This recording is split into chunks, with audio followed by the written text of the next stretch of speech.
I'd like to call to order the Bloomington Historic Preservation Commission meeting tonight for Thursday, June 26, 2023 at 5 p.m. Dee, will you do the roll call? Okay. Marlene Newman. Daniel Slagle. Here. Candace Aller. Here. Matthew Steddon. Here. John Saunders. Here. Elizabeth Mitchell. Allison Chopra. Here. Bernard Croft. Here. Duncan Campbell. Here. Kirsten Hawley. Chris Sturbaugh. And is that Liz that's online there? Yes, I don't think she was here when. So hi Elizabeth Mitchell. I see you're online. I was actually going to send you a message right now. During the last meeting that the Historic Preservation Commission met, they voted that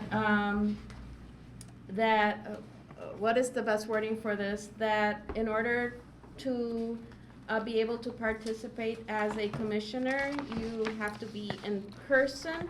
So even though we do have a quorum here at City Hall, commissioners who are not in person can't participate as commissioners anymore. Is that a participation or is it just not voting? They can't vote. They can't vote. But they can participate. Well, any citizen can participate as a citizen. So, yeah, I think henceforth, right, any commissioner who wants to participate as a commissioner must be here in person. So does that, but the thing also included hybrid or non-voting members can participate as non-voting commissioners? So are this is you for demoting, vote. so what I'm curious about is you're demoting a voting commissioner online to under a non-voting commissioner online. Is that what you voted for? Like, please clarify, because this is a commissioner-led initiative.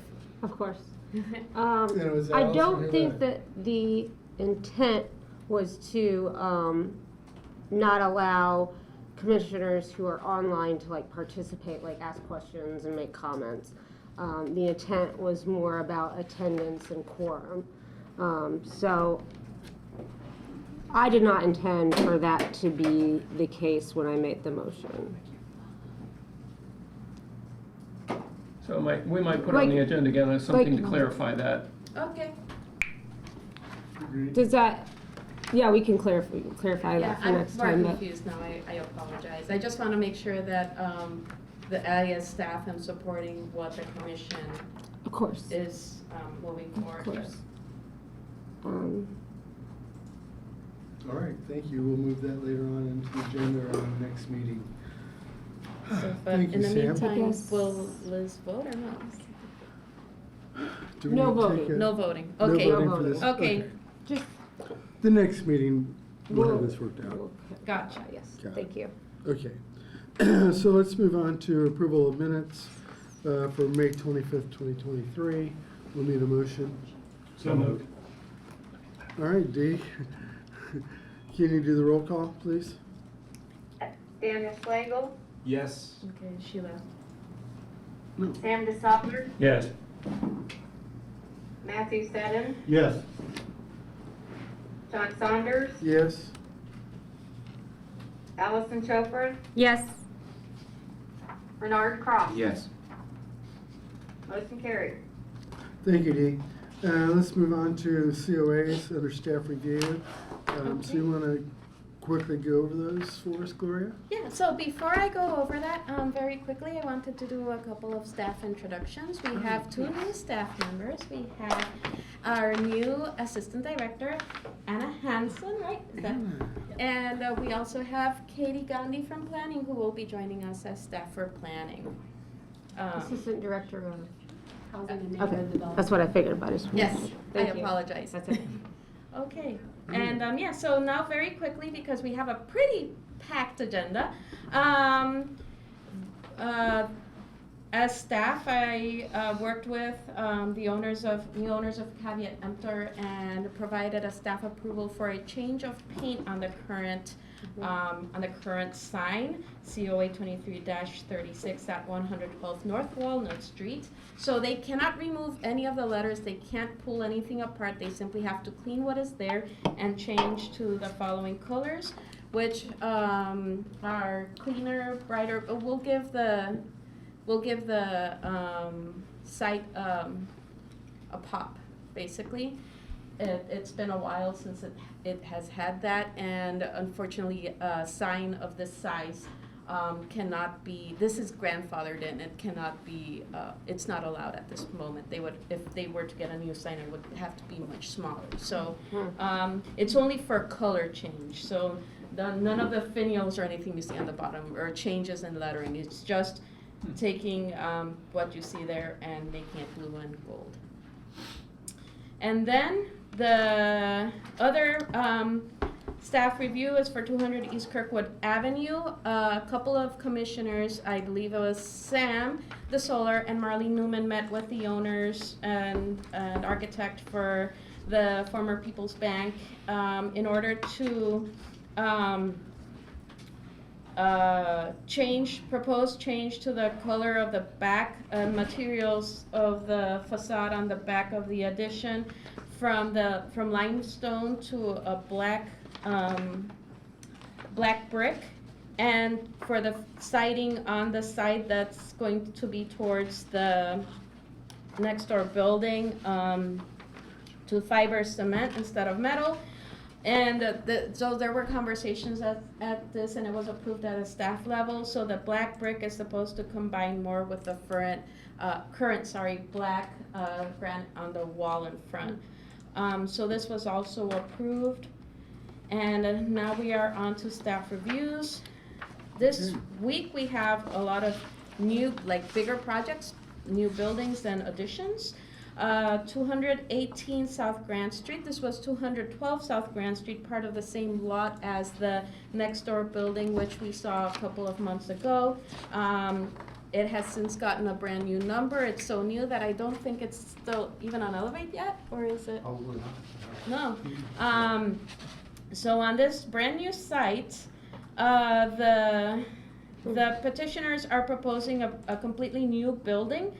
And staff comments finds that the proposal complies with the parameters within the historic district guidelines as the setbacks, fenestrations, orientation, roof line, massing, height, and materials all have been carefully considered in order to both comply with the district and be in conversation with the neighboring building to the south. So the neighboring building is 212 South Grand Street. This is currently parking. This is the lot where it would be located, kind of nestled in between the large new housing to the south? Would be the south. Yeah. And so this is the plan, the site plan. And we really aren't going to be looking, shrink this a little. Here. Get this out of the way. Come on, get out of the way. Okay, there we go. Just trying to make sure you can see this as clearly as possible. So first and second floor, we, as the HPC, don't need to evaluate the interior, but I wanted to give you a better sense of the full scope of the project. The project is going to be a little bit higher up the slope than the neighboring structure, but it still speaks to the same types of proportions.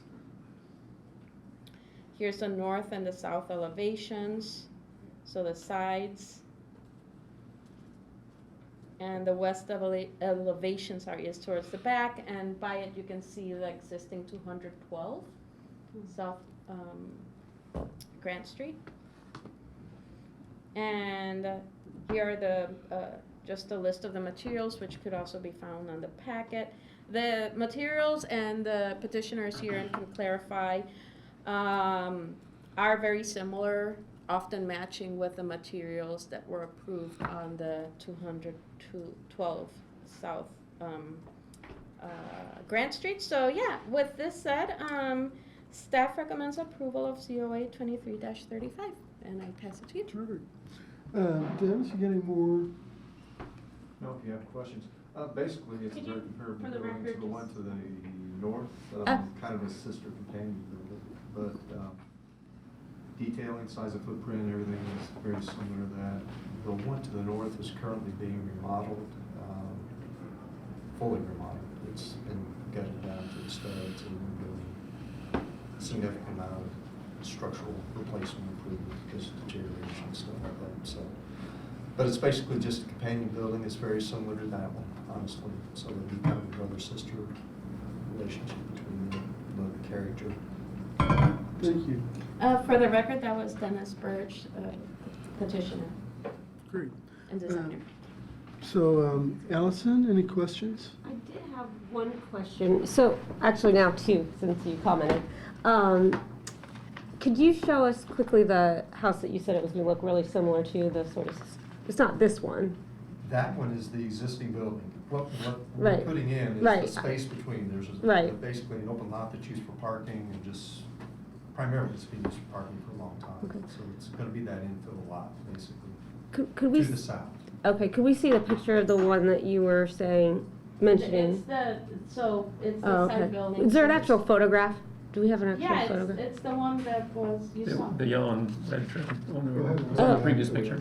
Oh, really? They're working on it Yeah. right now, so. Oh, okay. So it's, Right there. That one was Yes. approved for a lot, Okay. the HPC approved, okay. a lot of I don't think I photographs. was there that day, so that's not updated yet.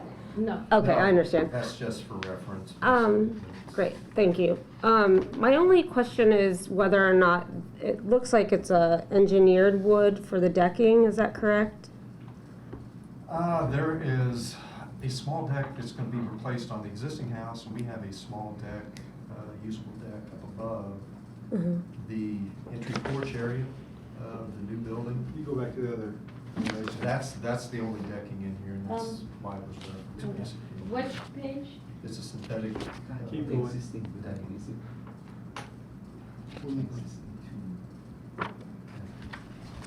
Okay. I just wanted to ask staff if that's typical to do the engineered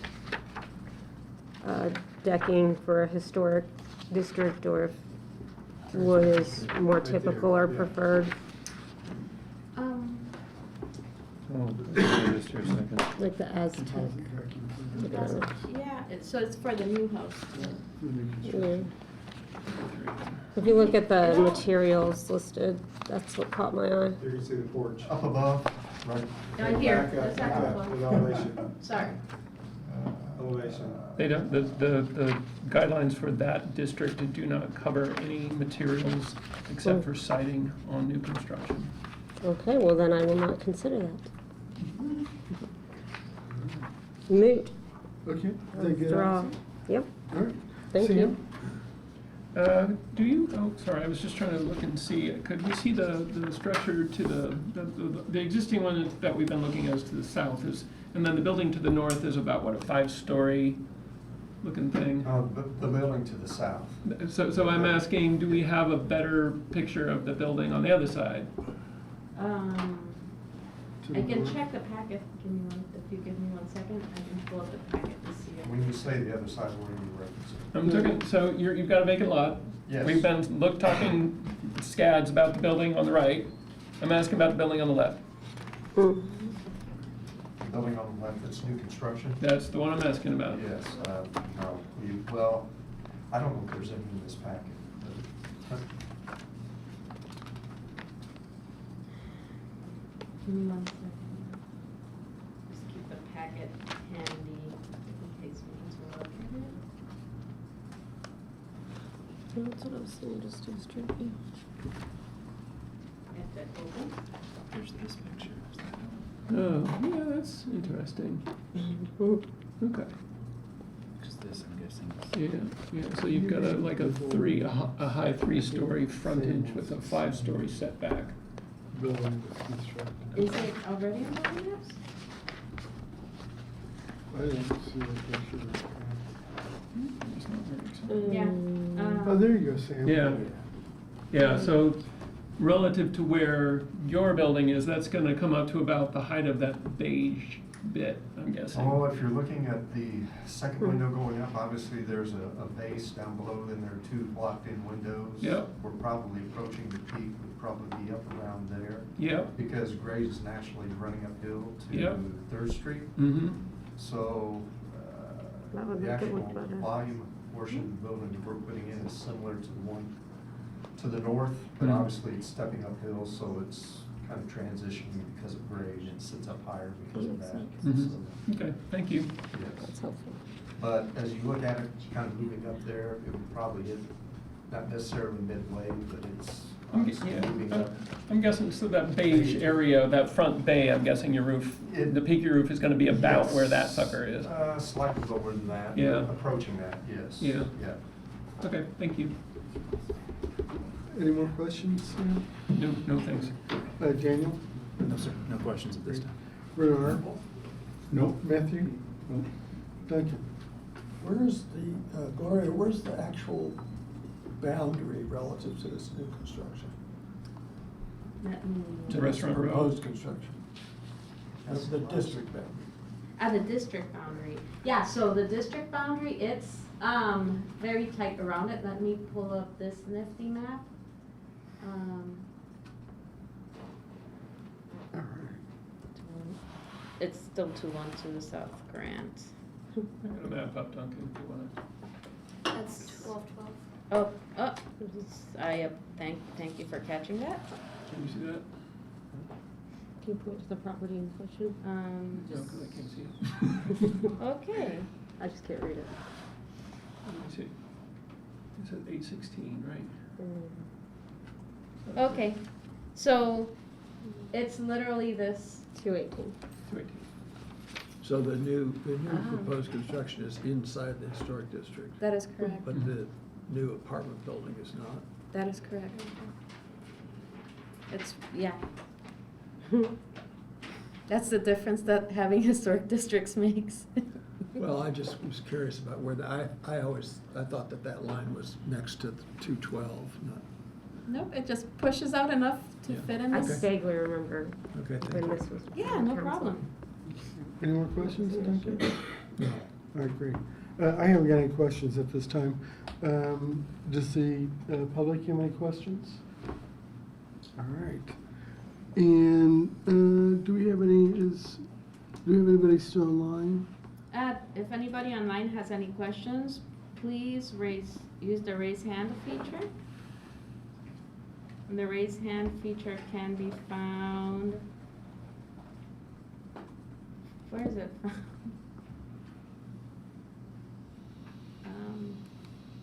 Under reactions. Okay. Nope. Okay, great. So let's move to comments. Duncan, you got any comments? No, I think they're looking at the right, that's why I asked about the boundary line, but I think it's obviously compatible to his existing historic house, and it's compatible to most of what's in the area in terms of size and massing, so I think it's appropriate. Great, thank you. Allison, comments? No, sir. Okay. Sam? I would, if I have no issues with the proposal as it is, but I would almost say I might even want this to be taller as a transition building, because it's gonna be a little, I could do another story or half story on this one. Just because you've got this 5-story monstrosity next to it, and if you do it sensitively, if you want to do this, that's fine, but if you want to do some more, I wouldn't This is complain.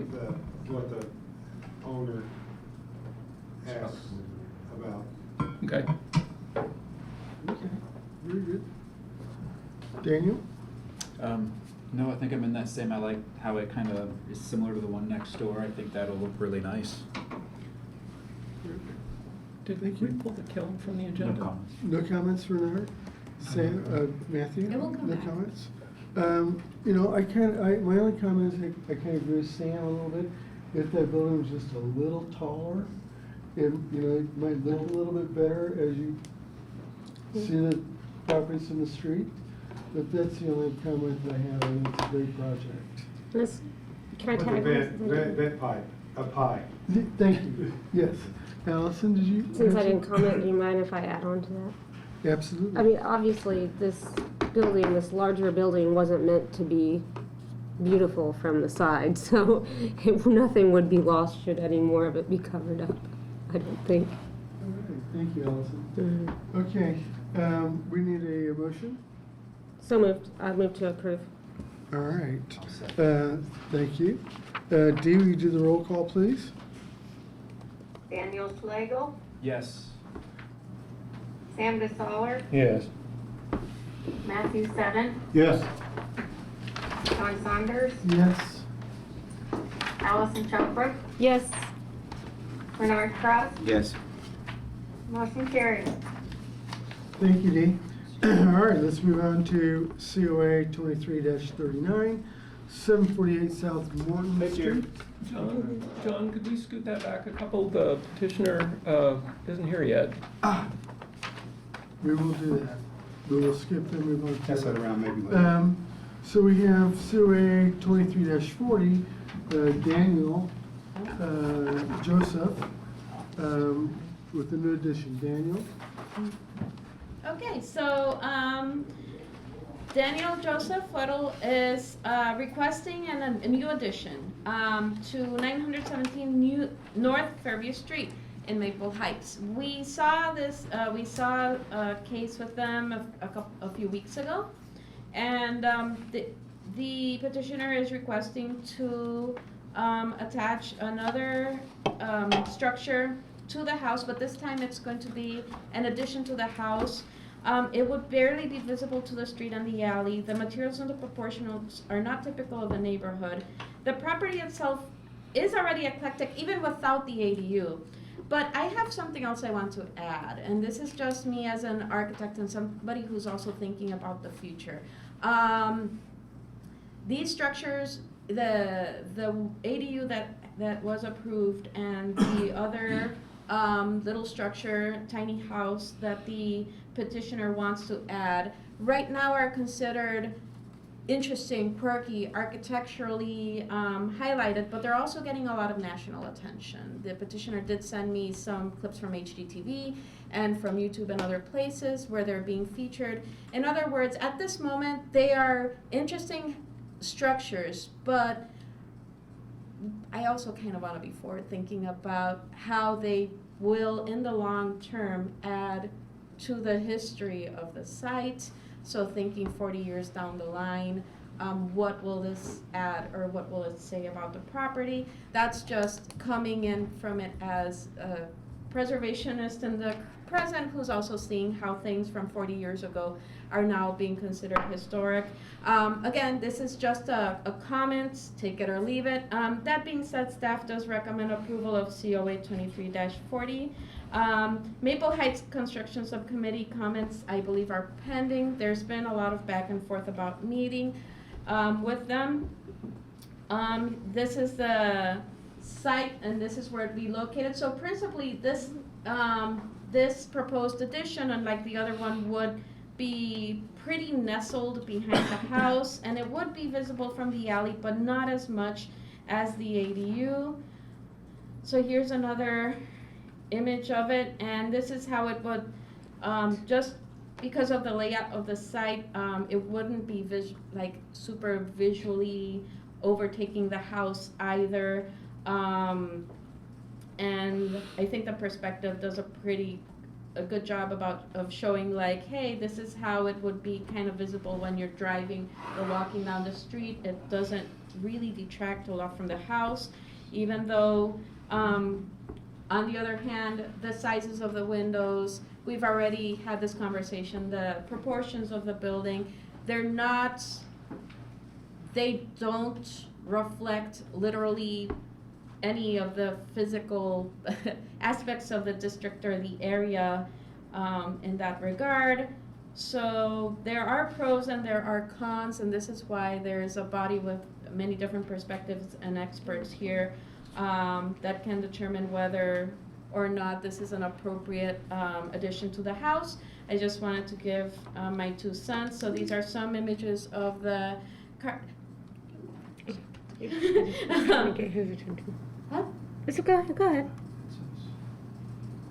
Should I?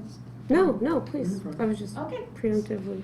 Okay, so, yeah, so these are some of the images of the interior and the exterior of the tiny house that would be added to the structure. And yeah, so, again, there's a lot of food for thought, and this is one of those more complicated cases.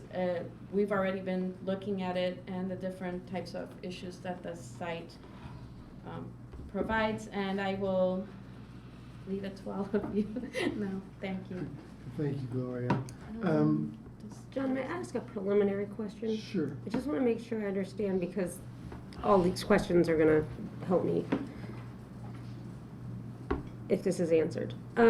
So we approved the COA previously, correct? And that was for ADU. an ADU that was detached, this Correct. this The one in the darker Yeah. piece. What's the deal with the tiny home? Is that also gonna be on the property? So, yes. And that's what we're here for today, the So tiny there's home? 2 tiny homes. There's one that's already approved with the ADU, and then the petitioner is requesting to attach another one to the back of the building as an addition, rather than as a separate structure.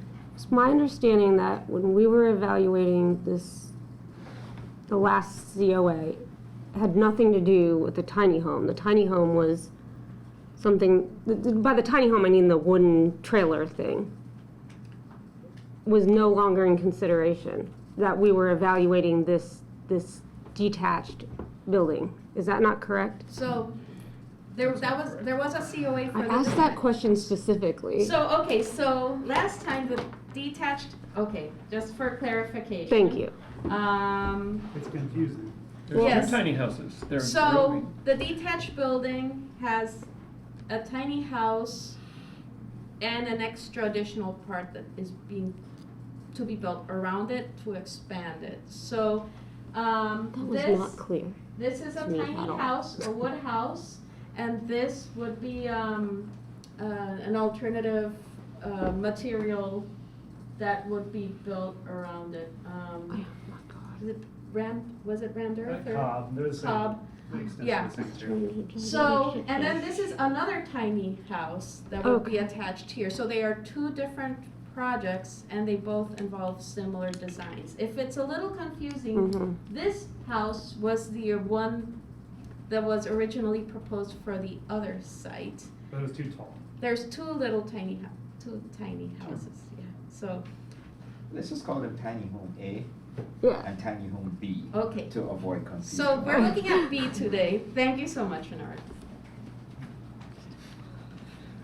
Is I'm that still okay now? confused, Reynard. Are you clear now? I'm gonna try to get there, because I think probably Gloria did a really good job, and I'm just the one that's confused. It's really an addition to the existing home. Yes. Right. So It is. I would just abandon the tiny home idea. Yes. Yeah, it's not really a tiny It's home. an addition. It's an Yeah, addition. yeah, okay. So how many, so there's this addition proposal, there's also this detached That's already been approved. ADU that we approved, and then there's also something that had wheels on it. Where's that? That's the one that's being attached. They both have They wheels, both have wheels. and those wheels are gone. Right. Okay. And they're gonna be a part of the Permanent foundation. permanent foundation, yes. So the home that is wooden with the wheels that, in the pictures, There are 2 of them.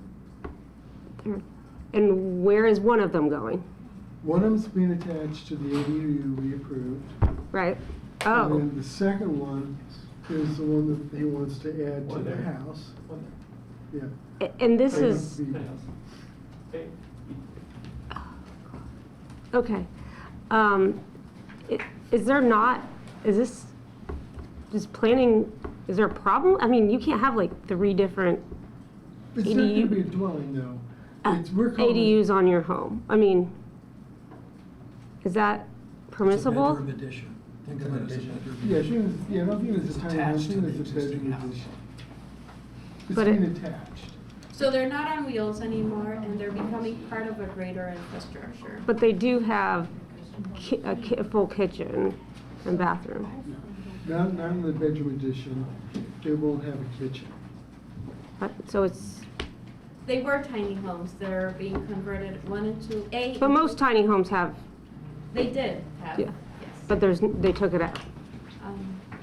Yeah, but you have to, like, whatever, it's gotta be changed to planning and building department and stuff. What? So if they choose to make it a duplex, then they'll have to get conditional use, approved for that. Or if the kitchen is removed and it will become part of. Right. A room part of the. But there is in fact a kitchen in it now. There's a hot plate in it now. You can have a house with 6 kitchens if you want to. Think of this as architecturally as an addition, No, I not as a get it. standalone building. I get, yeah, It's yeah. being attached to the house, it's an addition. All right. It's not a tiny house anymore because it's added to a larger house. So now it's just a normal house. I guess that's not how I would do an addition personally, but I get okay, it. moving on. That's why I'm like, what? How is this? Then think of it as a Okay. prefab room. Thank you. It's already Yeah. prefabricated. Wow. Thanks, Allison, appreciate your questions. Thank you. It's gonna make it a lot easier. So thanks for letting me jump. Sam, have you got questions?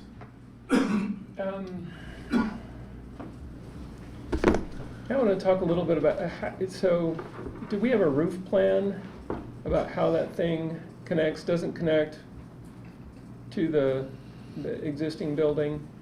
I mean, you've got the tiny house, which is inherently its own sort of hermetic structure. So you can see and that then- narrow rectangle there. Yeah. That's gonna be like because it's low there, coming underneath the house has 7'1" ceilings. Uh-huh. That come underneath the eaves, so that'll be like a polycarb panel roof there that connects it as a hallway space. So it's not conditioned in there? It'll have to be, that has to be multi-wall polycarb, so it has to be an insulated panel, but yeah, it'll still be conditioned there. So the polycarb is gonna meet code for roof insulation? I think it'd be more like skylight, like medium standard skylight. But do you have an elevation of how the tiny house, B, are we on B, meets the, yeah, so. Yeah, sorry. It's corrugated polycarbonate cladding As a roof just tier. FYI, Okay. no. Okay, so is there gonna be a straight shot through there? I mean, or what's the material of the little connector piece? Or is there a connector piece and you're just setting the tiny house B pretty close to the existing house and putting a little roof there and calling it connected? It does need to be conditioned space to meet. Between. So it accounts an addition, yeah. Yeah. So what's the material that joins the two? The light that you see there, I mean, it's gonna share the framing from the tiny house, the framing from the main house. Mhm. That corner there will be just platform frame. And what you see there is a light. The light will either be wood paneling matching the tiny house or just a large window. Okay. I'm agnostic to which, I guess, okay. or an Uh, extension of the aluminum siding on the main house. Make a difference. And Gloria, you say we haven't heard anything back from the neighborhood yet? There has been a lot of back and forth in emails, but I haven't, the plan was for the last meeting for, the petitioner to present before, he wanted to get feedback before submitting, but because we didn't have a meeting, during the last session, that didn't happen, and I believe, and you I had can. 2 evenings of open hours. There's only one neighbor that came for only a few minutes one. The other neighbor was all by text message. Gotcha. But the Maple Heights Neighborhood Association has been made aware. They've been made aware, but we have no feedback from them. Yeah. We have a letter of support from their president. Okay, thank you. I didn't even know about the meeting. I mean, I I didn't know that sent there was- everybody, I'm not allowed to email all of you. Yeah, there was an For legal email reasons. that I got. yeah, but I do, send the packet to everybody. Gotcha, yeah. Okay. No, I was talking about somebody that lives in the neighborhood, I- just saying. That's all my questions, thank you. Thank you. I'm not sure if we got the answer, did we? I mean, you asked if there was a roof view, a roof plan, or an aerial view. Yes, I got the answer to my question, which was there is nothing really, there's no plan, there's no elevation, there's no data at this point. I would say That this answer, is, that was the answer that I got. So, yes to no to yes to no. I said the general answer should be, it's gotta be a conditioned hall space. It's So, gotta be a yeah, conditioned hall yeah, space. That was one of my questions. But yes, the materials and the actual, how it works is somewhat ambiguous at this moment. Okay. Thank you. Allison, did you have another question before we move on? I have many questions, but I only have two. I have one to my fellow commissioner. Would you argue then that this is not a complete application? And that it should, I wanna know what's resubmit it? going on before we Right. approve something. Right. That's usually my position. I Right. thought this was my presentation day. I mean, so, okay. No, I mean, I. And I'm a little concerned because if we don't know what's going on, I don't Yeah. wanna, So generally, when a petition comes before the HPC, we like to know what the materials are going to be, we like to know what the fenestration is gonna be. You can have presentations to the neighborhood and work out what you're going to present to us, but once it's in front of us, I personally, and I think many of my fellow commissioners might say, we want a decision from you about what your intentions are in every portion of the project. No, I mean, I thought this was a preliminary meeting. Because it got pushed from the other, I didn't realize it was like being presented as the whole thing I today. thought you had submitted an application. If you submit an application for a Yeah. COA, it's a. Yeah, you submitted an application. Okay, then. No, then- this is South Morton, sorry. Did you? Like, hold up. I thought you had. Yeah. Yeah, you submitted a full application. But I thought I was given that PDF presentation that I sent you for 2 weeks ago. Yes, so I too. didn't, yeah, I thought that's what we were doing today. But That's you what I'm- sent a full application, so we're treating it I as thought a. I had to do both, yeah. I mean, you don't, I mean, Yeah. as long as, you know, the ideal flow, which almost, you know, it happens sometimes, is you work it out with the neighbors. You know, you come up with your idea, you work it out with the neighbors about what you want to do. You come in with a full-blown, this is what I want to do. If you want to do sort of a preliminary design meeting or a preliminary, what do you think about this meeting, you can do that, but I thought that's what we were doing. but then you don't put in a full application, you I know, understand that okay. now, yeah. So, Yeah, but I mean, you were gonna come last week, like he did try to do a presentation. Oh, I've tried to meet with the neighbors a bunch of times. And he Like, I did don't- try to meet with the HPC preliminarily so- last meeting, so I might wanna flip this back to John and say, and do you wanna treat, I mean, how do we wanna treat this? Do we wanna vote on this? Do we wanna just put it off? I think, seeing that we don't have all the information, I think that we should put this on the next agenda. Okay. And give Daniel time to get the documentation to us, so when we come to our next meeting, we'll be ready. So do we wanna just go around and do a round of comments? Like, we've had a chance to look at it, or do That's we? true. And I would probably say, comments for Daniel, so he knows what to come back with. So Mhm. yes, let's go ahead. Yeah, that's what I was looking for from the first meeting. So we'll make them quick. Just Yeah. treat Because this we have a like lot the more stuff. preliminary meeting. What's that? Just treat it like the Preliminary meeting, yeah. Because he needs that information Mhm. from us. Exactly. Okay, so Were you done? Sam, we got your, Not yet, you have Okay. questions, but let's, so, cause I thought this was a full-blown Right. who do you are. so why don't we just move over to the comment Comments. side of it, so that he can move forward, we can move forward. can I ask my second question though? Certainly, Allison. You said that you had a letter of approval from the, Letter of support. a letter of support from the district Neighborhood president? Association. The neighborhood association Tracy president? B. Is that as in her role as the president of the HOA, or is that her personally approving? I would guess personally, Okay. I think she signs everything as that role, but I think it Well- would be personal. That would be an important distinction. I would assume that you vote on things as an HOA. And, It's a neighborhood association. yeah, so you didn't, there was no vote taken then, correct? I doubt it, I wasn't in any meeting with them. Okay.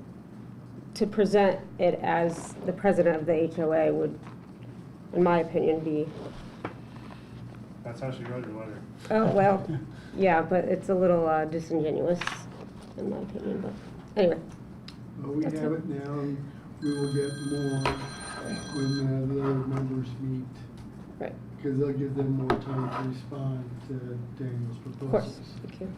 Thank you, Allison. Daniel, have you got any comments? No, I don't think so. I think the first three commissioners kind of covered anything I could have thought of. So. Okay, thank you, Daniel. Renard?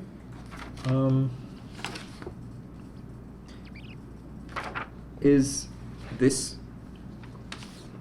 I see you, this is the interior of the tiny home that you're gonna add? Is that the interior, Daniel? Yeah, yeah. Yeah, sorry, where are we, questions or comments? We're just comments, because we're not gonna vote on this. We're getting feedback, so when he comes back at our next meeting in July, that we can move forward with it. I really don't think my comments with regards to this is gonna differ much from my comments as it concerns the ADU.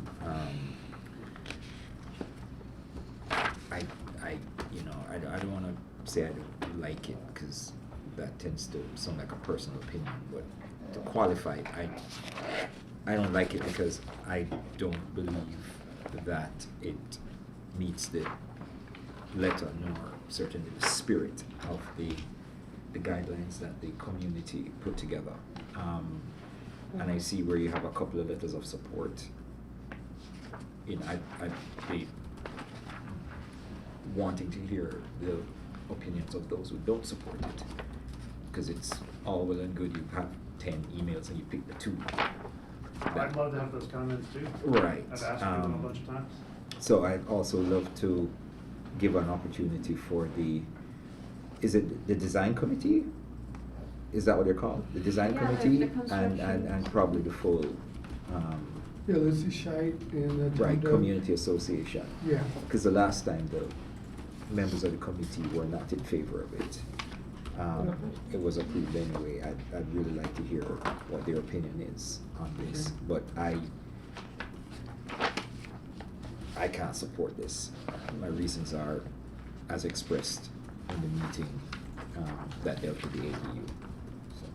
All right, thank you, Renard. Matthew? Primarily for me, I think that since it's not really visible from the street and it doesn't concern me as much, and given other eclectic aspects of the main building, I don't have any real concerns with it, so I'm kind of fine with it, more or less as is. So, questions or concerns? Thank you, Matthew. Duncan? I wasn't here for the earlier discussion about the ADU, but is on the original or on the existing house, is the brick front an addition? Yes, the original house has 4 additions. So it's got brick on the front, plywood on the north, and it's like aluminum on the back. It's a collage. Do we have a picture that, that kind of shows a little bit? I can look it up on. Or Google the Maps. roof plan might show it better. Yeah, let me.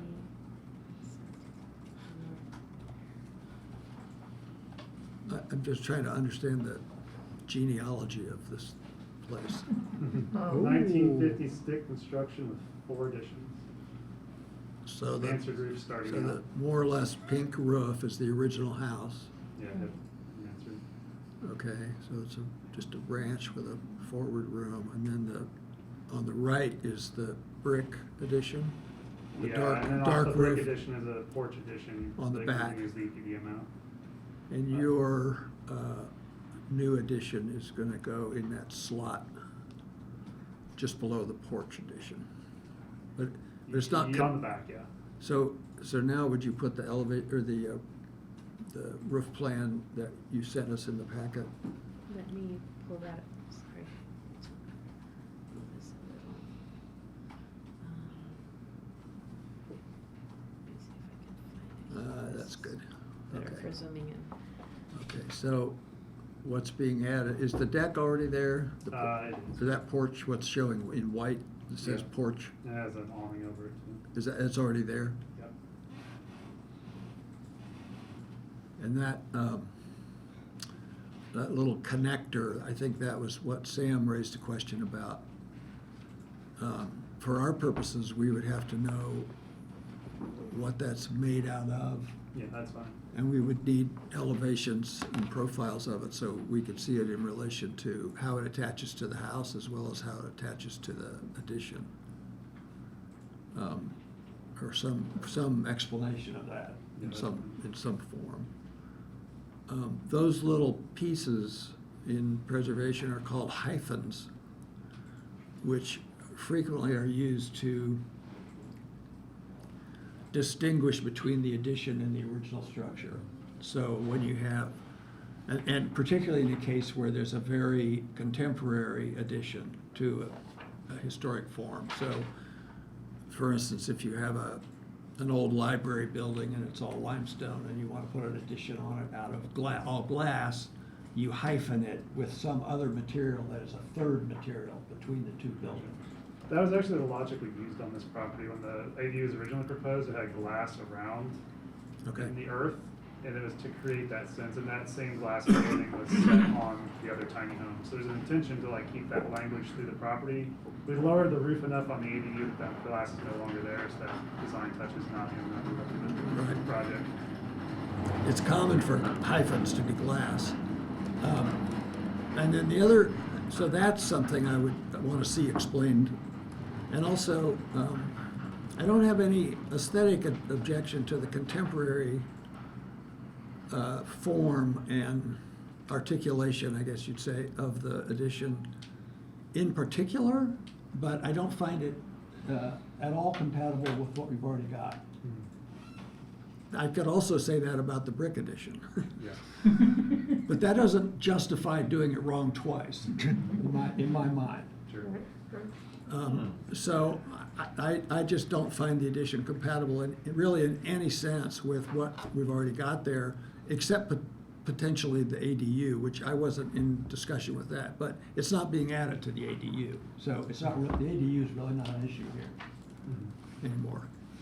So, and among my objections are the fenestration, the way the window arrangement goes, but also its height. It's well above the existing house, and that I find that rather very incompatible. So those are my comments. Thank you, Duncan. I haven't got any comments. I think my fellow commissioners have. I only take questions. Okay, Allison? I do want to first of all clear up, the letter from Ms. B she was very actually distinct about her role, and she said, I do not write from my position of leadership, and my views are only my own. So I just want to correct the record there. I'm glad to see that she did that. However, I don't know how seriously we want to take her letter because she doesn't actually live in the historic district, but in the neighborhood. But anyway, I can't imagine a point at which I would approve this just because of the compatibility issues. I mean, it doesn't matter what type of design you come back with. It doesn't matter how you connect it. I just don't think that, I think Duncan and Reynard both made some really good points, and I'll combine them to say that I just don't believe that yet another structure of a different type is compatible with the historic preservation district. What do you mean by different type? It's not really your turn to ask questions, so that's what I'd like to say. Just Okay. Thank you. here for feedback. All right. Daniel? It Any is Western comments? platform framed like the main house. Okay. I'm just, yeah. All right. Have you got enough feedback now to Please move get forward? going. Hi, the only other point I want to raise is that the guidelines don't have anything about additions quite yet. If you look, the committee is working on them, but we're going to be running a little blind.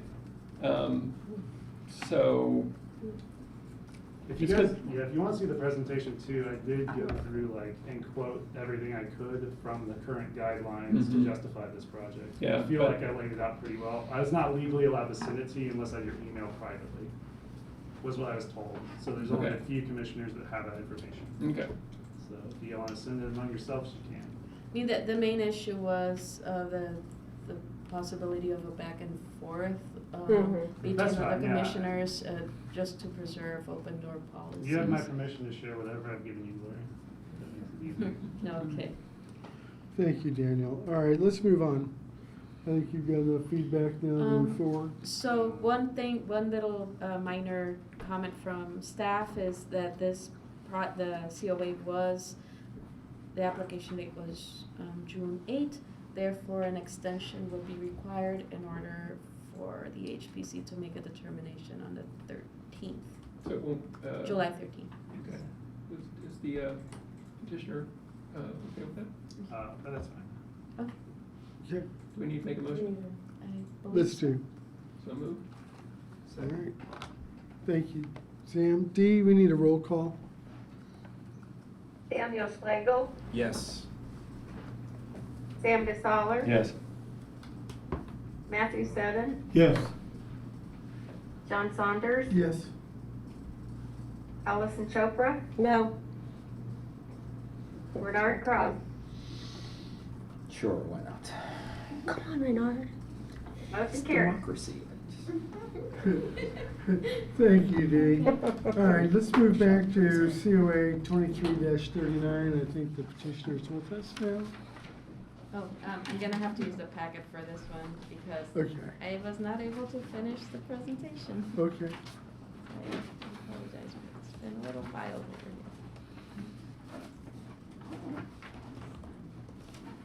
If you want to avert your eyes while I, Yeah, read this here on shopping channel. I just don't want to like dizzy, make anybody nauseous. Moving this too quickly. Okay. Okay, so, next up is COA 23-39 at 748 South Morton Street, where the petitioner, Lois Joyner, architect, is requesting partial demolition, new addition, alteration to the roof, and tree removal for 748 South Morton Street. The neighborhood commented that it had its meeting. It was able to view the model and plans, and I believe that the petitioner has brought a model. And ask questions and discuss slope, roof drainage, trees, and windows. The view of the house from the street will remain unchanged. The neighborhood association unanimously voted to approve these updates to the house on 748 South Morton Street. Please let me know if you have any questions. Okay, so, as staff recommends approval of COA 23-39. The changes would not be visible from Morton Street, however, they would be visible from Smith Avenue at a distance. The roof, the house currently has a standing seam roof, which would be changed to an asphalt shingle roof that would be more in keeping with the historical context. Although the current roof that it has is allowed, the proposed addition is scaled to the size of the original house. It would be located towards the back, on the back of the structure, with a height much lower than the peak of the gable. The proposed materials for the addition do not match the house's current materials, however, they do respond to materials typically used in the neighborhood, and the neighborhood association unanimously supports the project. Now, you're going to have to bear with me because, or take a look at the physical packets, because I'm going to run into a small technical difficulty right now. Oh, okay, never mind. We're good. Sorry, Adobe can be very proprietary and not allow you to rotate sometimes. So this is a side view. Sorry, site view. I apologize. Site plan. I believe this is That's the survey, so it's the existing site. yeah, currently, yeah. Sorry, I'm like on the struggle bus here with the technology. It's been a day. And here's the demolition plan. So many of the commissioners, not everybody, but some of you were able to visit the site, I think in 2021 or 2022. The back of the building has a pretty extensive porch that slopes very low. That was built in the 1940s, so it does have its historic value in and of itself, but it's not an original part of the house, and it's not as, or the addition, the back part doesn't,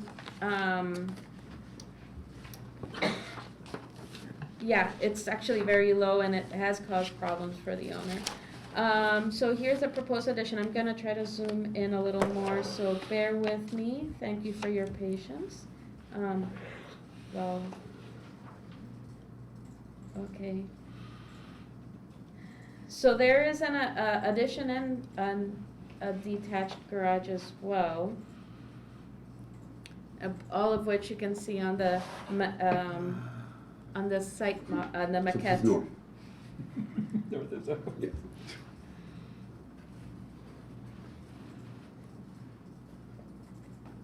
There's a lot of details, so feel free to tell me if you want to zoom in or out to some specific image. I think really looking at the model is a good thing. Yeah, let's pass that model around Sure. so we And get a better look at it. we didn't build the porch, so don't criticize us for no porch. But you did, I see, get in my drains. Yeah. This looks just like what's in the clogs, my drains. Okay, here we're getting to the elevations. And you're welcome for that. And the elevations do I just looked at it, I have was like, oh my gosh, it looks like my hair. Terrible. additional information on the materials.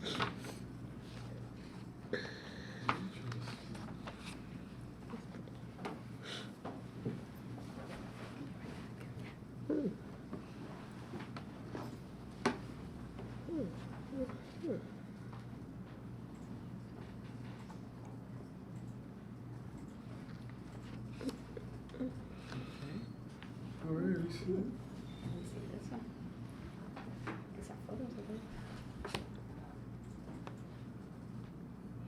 No laser cutter. Old school. I had to beat up the kid that teach him how to do it. Come on, you architect wonks. See, why don't we do things that increase property values, not decrease? I hope this does.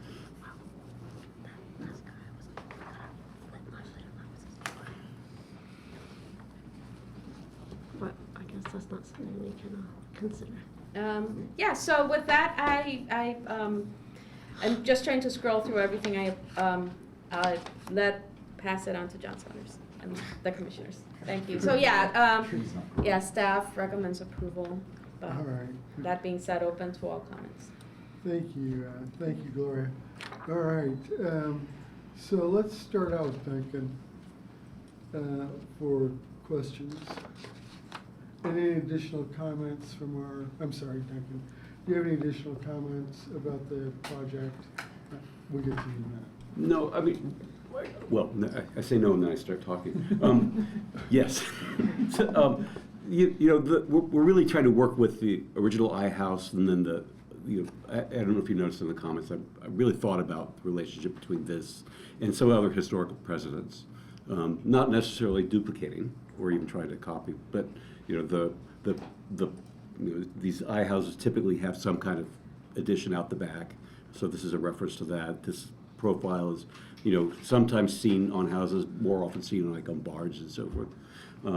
This little piece here is a lot like porches that are tucked into those corners on houses like that. This is just a little saddle off the side, little salt box roof garage that mimics the profile of this roof. So we're kind of trying to, you know, just kind of make a uniform and unified composition there. The plan of the house is all kind of designed around, you know, the connection between the interior and the exterior and pulling that together. This chunk here at the back is actually a porch. So the conditioned space is all up here. And we're also doing a fair amount of work on the house itself. that metal roof that it has on it is really boogered up, in the technical terms. And really needs to be redone, and then so that'll cause us to, allow us to then redo the raking eaves and the cornice and so forth, and get those back closer to what they probably would have been. So the intention is to actually kind of tighten up the kind of the character of the original house, and then also put this addition on. We're using wood shingles, which you'll see around the neighborhood, and also it's also a really nice material because the scale of those shingles is kind of reminiscent of the scale of the bricks, so you get this similar kind of texture. So. Okay, thank you. Okay, Duncan.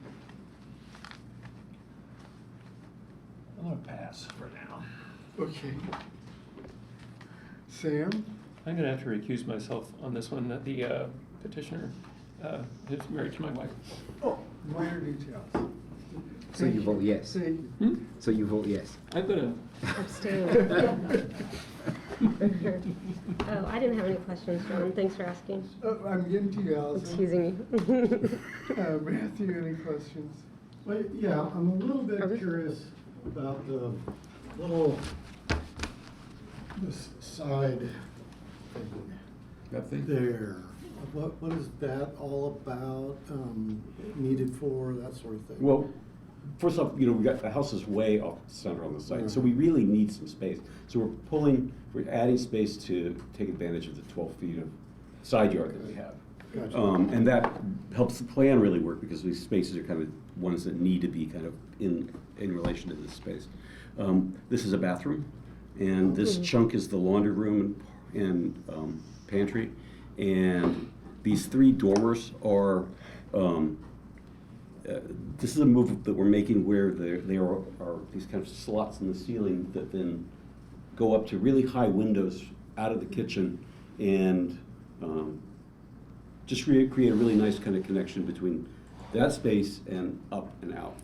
And so that's what these higher things are.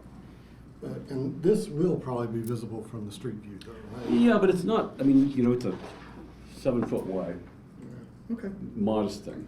all right, thanks. And someone's gonna be building next door. It's a rather large thing. That's gonna. I'll probably come back to visit you again to get it renewed, because it's still in planning. Understand. Okay, that's all the Did questions. you have any question? Renard? No, I've seen this plan all over, and I like it, so I really don't have any All right, thank you. things. I've asked all my questions already, sir. Daniel? No questions. All right. Allison, any questions at all? And Duncan? I'm completely intrigued by this. You are intrigued or I not? am, yeah. Okay. And I'm not gonna make any comments specifically until it's comment time, but this house, I have a lot of history with this house myself, because I know who did the first primary restoration. It was at one time a hall and parlor house and was converted to an I-house. So the facade has been changed, and the floor plan reflects that on the inside, the hall and parlor configuration. But and then the subsequent owners have ravaged it in various ways. It's had a hard life. And all that said, it's a very, very important house in Bloomington, because it's one of the very earliest houses, and its location, in particular there along the trail, makes it somewhat more notable than it has been in the past when nobody knew it was there.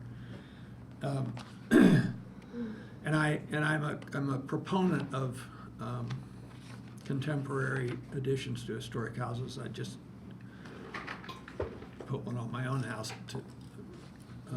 But what I'm more intrigued by is the sort of angularity that you used as a motif across the entire addition, when the house itself just doesn't have any.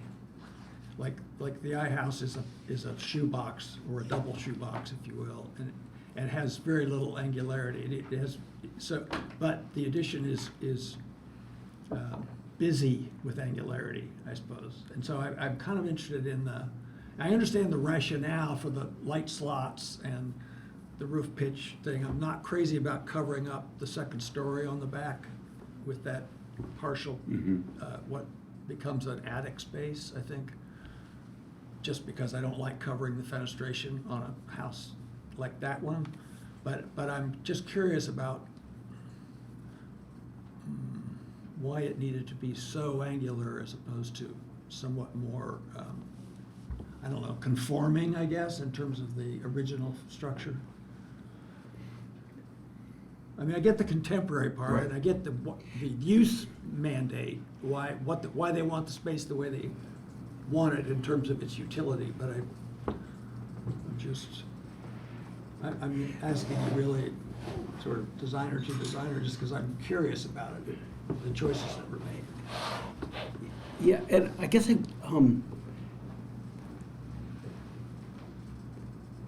it's not intended to be, I mean, those decisions are not lightly made, I think. And if you look at them, they're all pretty, you know, like this, like this elevation went through a lot of variations. Sure. And it wasn't until this came up parallel with this that it really settled down. And it looked like hell before. And, you know, I tried, you know, like a little shed off this way and, you know, and a little hip, and it just looked like like it just wasn't right. And so it's,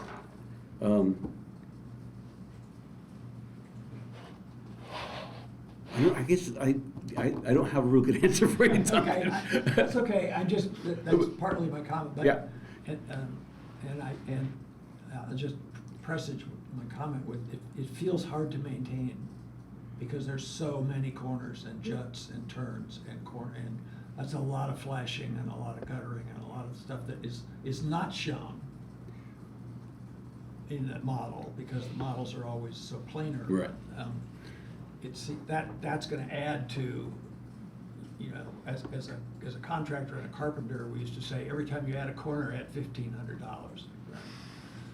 That was way short of what it really costs. So, you know, I see a lot of corners, so it's kind of, I'm seeing like places where things would leak, and snow would sit, and where that, you know, that's part of my thinking about how well it's gonna function, Yeah. but, so if we were in a crit, that would be my crit. It's like, you know, who's gonna take care of this? But, Well, my client's only 85, so. I thought my son-in-law might take care of it. Well, enough said. Exactly. I'm recusing myself. But I like the contemporary, the I bring coffee contemporaneous outside during the thought, week. and I don't have any objection to it, and particularly because, as we all, you know, we all see this aligning up in basically the backyard of the building, and I think it makes it kind of a fun place, so. Do we have any questions from the public? I have a few comments. Well, Oh, hang we're on, from- we'll go to the comments in Oh. a second. Okay, We're still we don't do question questions. phase. No more questions? Okay, so we'll move to the comment phase, if that's okay. All right. Matthew, comments? Well, I'm glad to see this house getting some serious love, and I think that's a really neat design, and the only thing that kind of, since I'm not gonna have to live with the corners, I'm not gonna worry about them. The only thing that perturbed me a little bit was that sort of side addition and how it's gonna be seen from the front facade. But you know, I think it's not going to demolish the historic integrity of the place, and a lot of those older houses might have something sort of attached to the side or that sort of thing, and I think you've done it sensitively and in a way that you can tell it's not trying to look like it's original to the house. So I'm fine with it. Think it's kind of neat. So yeah, that's my comment. Thank you, Matthew. Renard? Yeah, I'm just, can't wait to see Sam shoveling snow off that roof. And I'd vote for it just for that.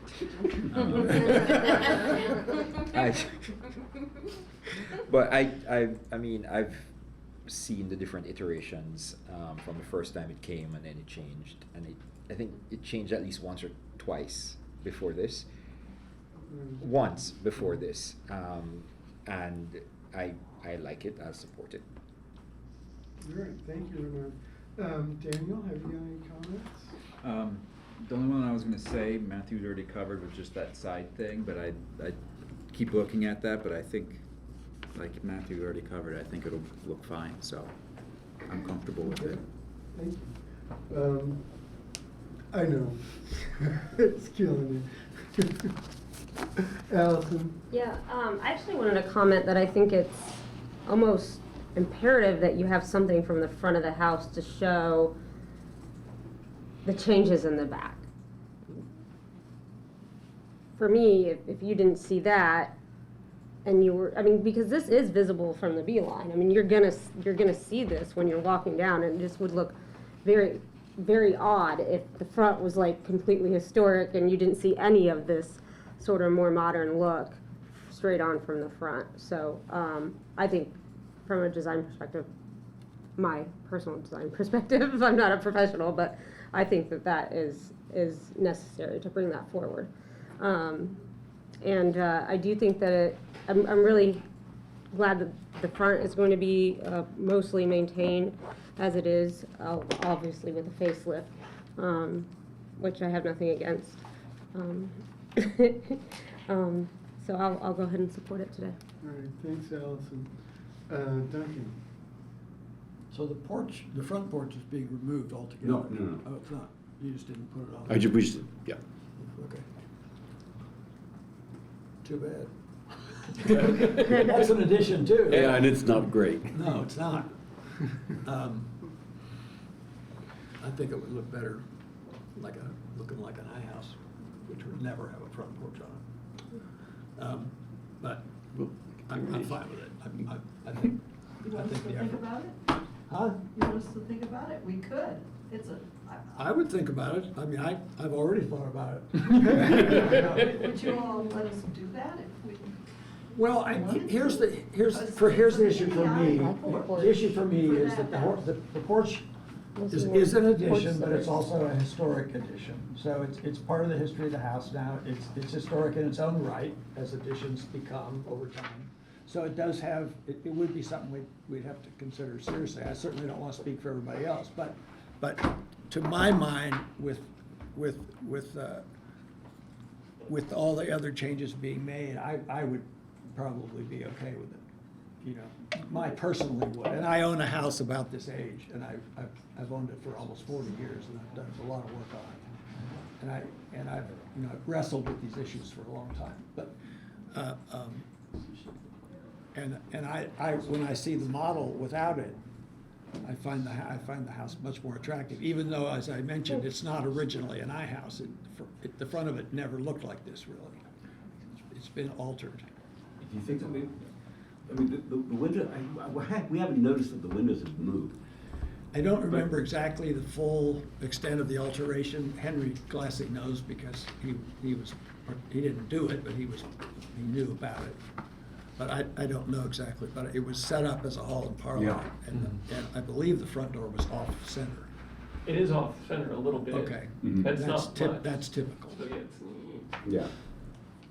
So maybe it hasn't been moved, it's always just been off center. You can't see with that porch there, you really can't notice, you don't notice it. Right, and then also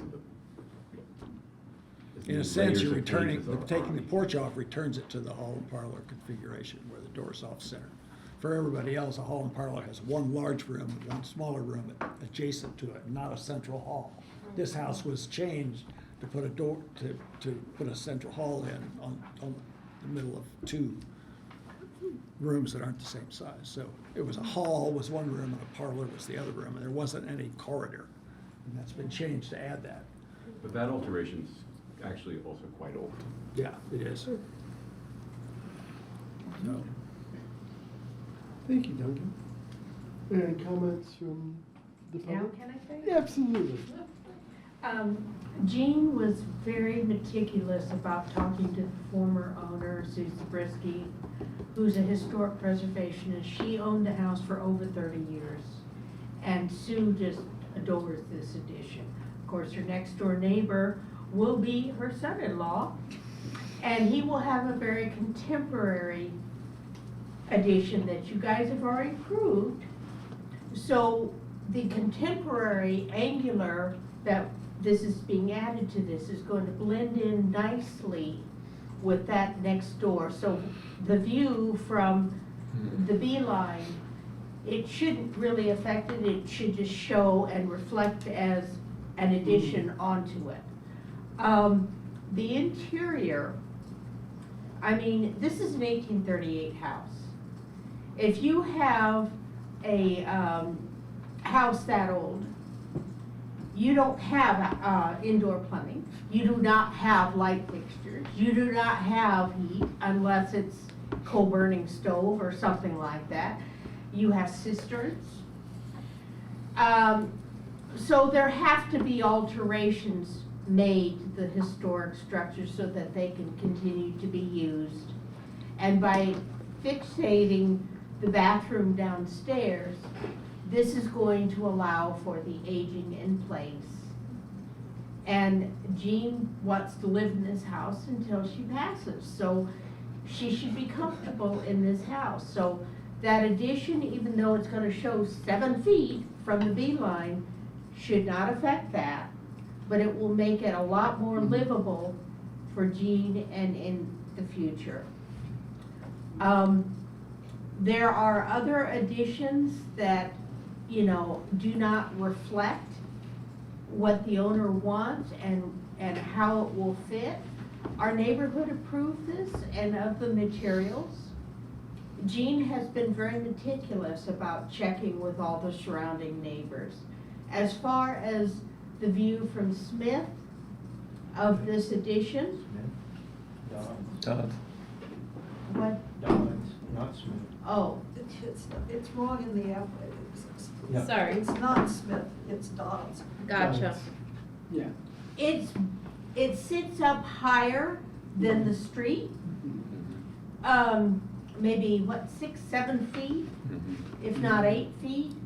So unless you were driving at 5 miles an hour and really staring, you wouldn't really notice because there are other backyards there. So, you know, I don't think that this is going to be a major issue. And other things that have happened in the past with new structures have been allowed if it's been visible on a major thoroughfare. As far as the roof slopes and the materials used, I know Duncan was concerned about the windows on the back. But again, this is in reflection with what Jean wants. And the owner should be able to do this. This is keeping the house going instead of letting it deteriorate. So, you know, we don't see a big problem with this, and it will make it a lot more livable and a lot more enjoyable to the owner. It was approved, and we did vote on it, along with the model, so that we all could see. And there should be in your packet from Kevin Romanak explaining that. So, you know, that's been done. I don't see a big problem with this. Do you have anything else? The slope is so steep that even from the beeline, which is a little bit higher than Morton because it's the old rail line, but you won't, even just walking down through there and really looking, you won't notice that addition quite so much. Thank you. Thank you very much. I don't have any comments at this point. Do anybody online have any comments? Raise your hand, please. Okay, I don't see any. We need a motion to approve. So moved. Second. All right, great. Dee, will you do the roll call, please? Daniel Schlegel, Yes. Sam DeSaller, Abstain. Matthew Seddon, Yes. John Saunders, Yes.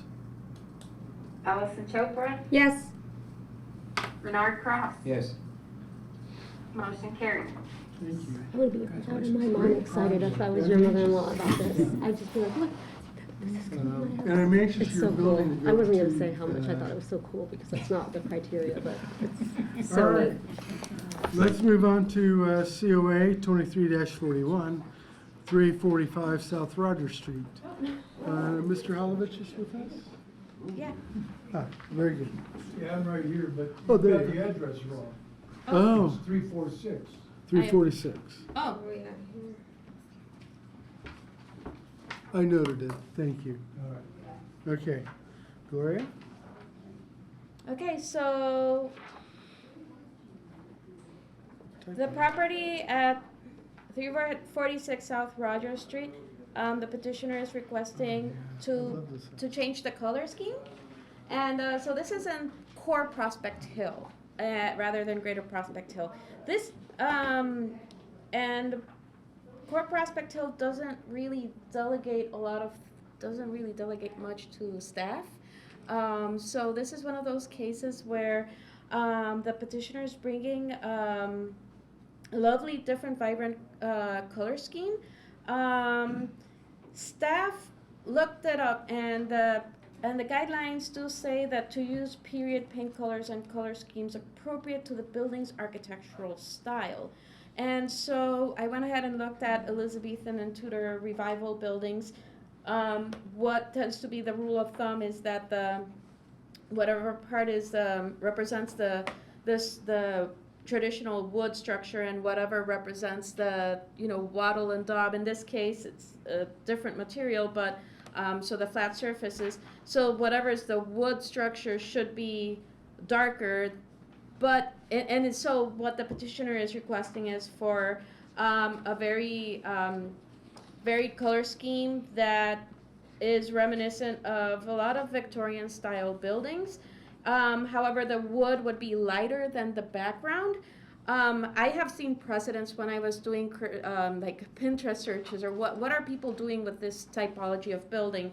The main concern is that there is a good contrast. However, the rule of thumb is that the structural components be darker, which is kind of the opposite of what is happening here. So I kind of wanted proposed to either invert the color scheme, and I'm going to show you. So these are the colors: sage, peace yellow, rookwood dark green, and Izmir purple.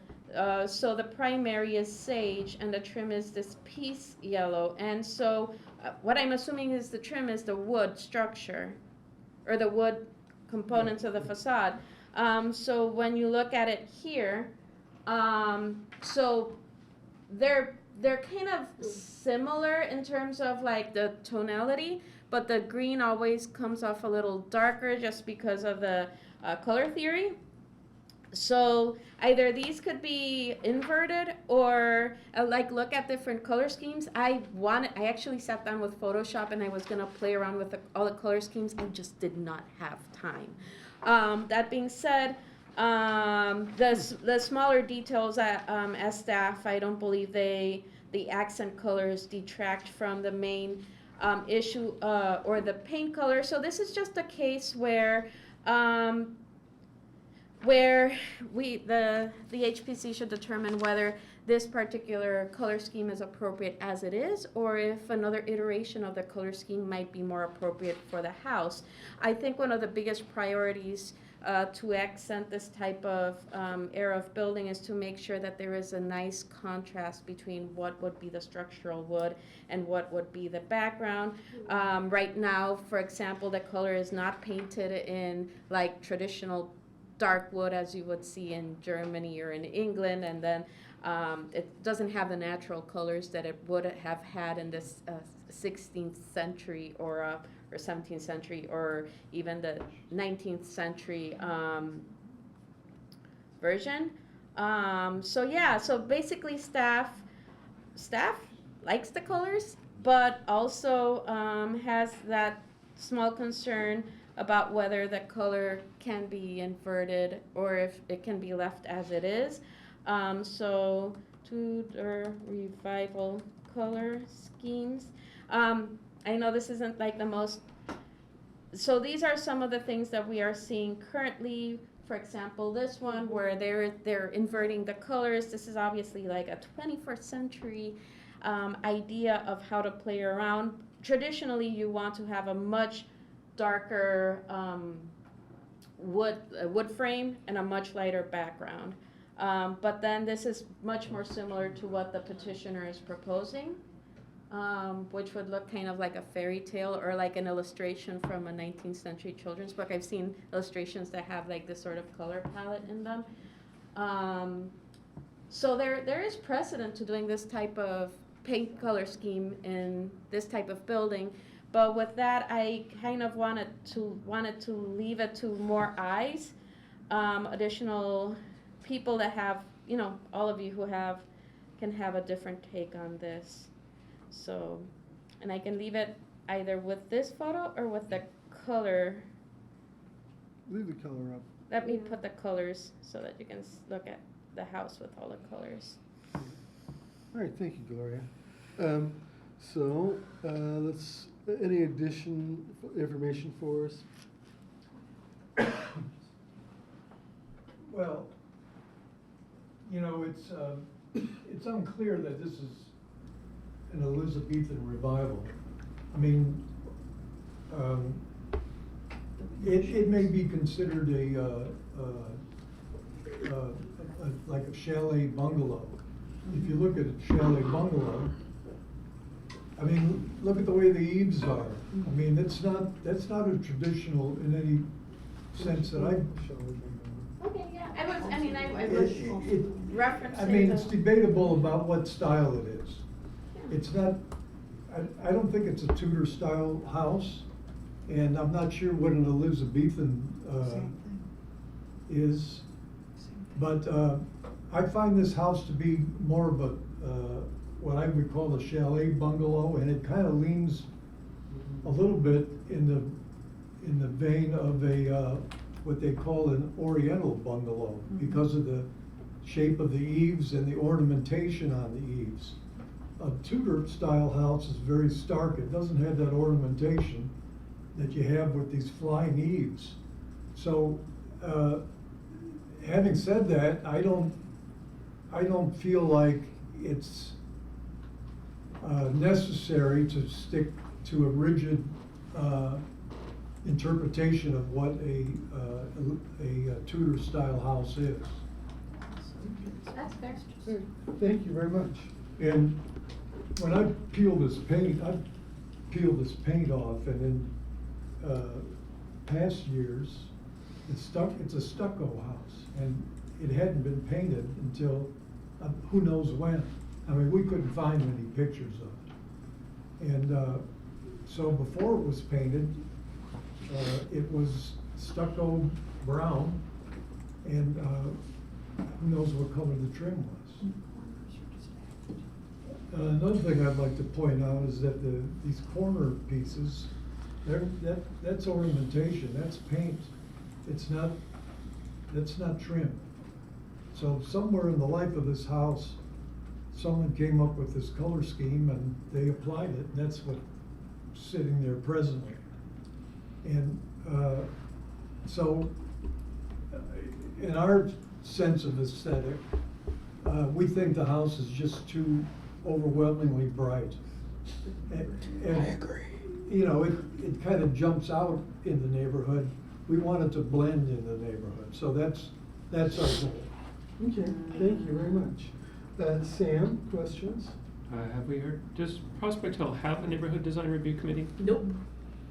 Okay. No, they like literally have told me, no, They've we're got only nothing. 20 houses, we haven't done it.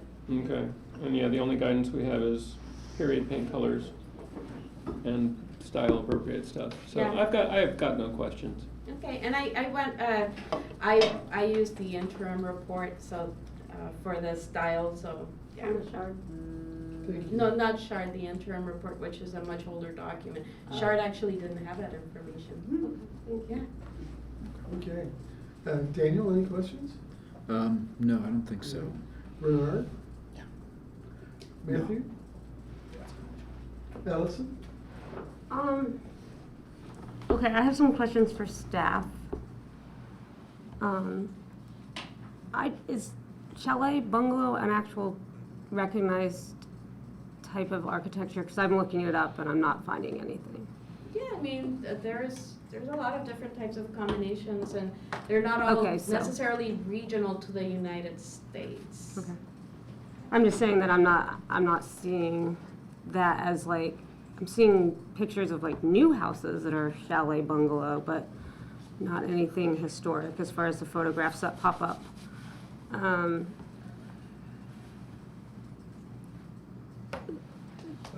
In your, I'm I have sorry. a little book. Just one second, I'm gonna continue to ask her my questions if you don't Okay, mind. sorry. Thank you. In your opinion, not just based on what's in the report, what style home is this? That would really help, if we can nail that down, because, You know what, I would say it's eclectic. okay. And I can see there's. And I just wanted to make sure, Okay. because of the interim report had this information, Okay. and you're probably way more correct than the interim report is one of the earlier an older survey that's been done over and over, and Shard is kind of its inheritor, but they try to get everything as correct as possible with the information at hand. And some of these buildings, like bungalow, it has the properties of a local bungalow, but Yeah. it has the aesthetics of a chalet.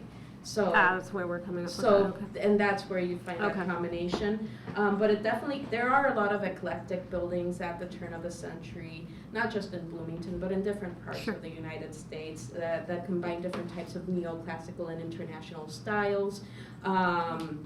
So in that regard, with the additional information and seeing looking at chalets, yes, it does make a lot of sense. I actually didn't want to make this a really big deal or or stir the pot with a painting. I just wanted to make sure that I looked at the references and that the color scheme would be appropriate, because this is one of the more strict historic districts in Bloomington, Right. making sure that I don't that everything is as much in compliance. That said, the color combination itself is very much in keeping with that era of building, turn of the century style So building. you do find the colors to be historically appropriate, just you wanted us to think for a moment about the contrast and whether that was something that we. within okay. the context, coming from the premise that if it is a Tudor revival or some type, Elizabethan would be a type of Tudor revival, making sure that we're making a more thoughtful decision.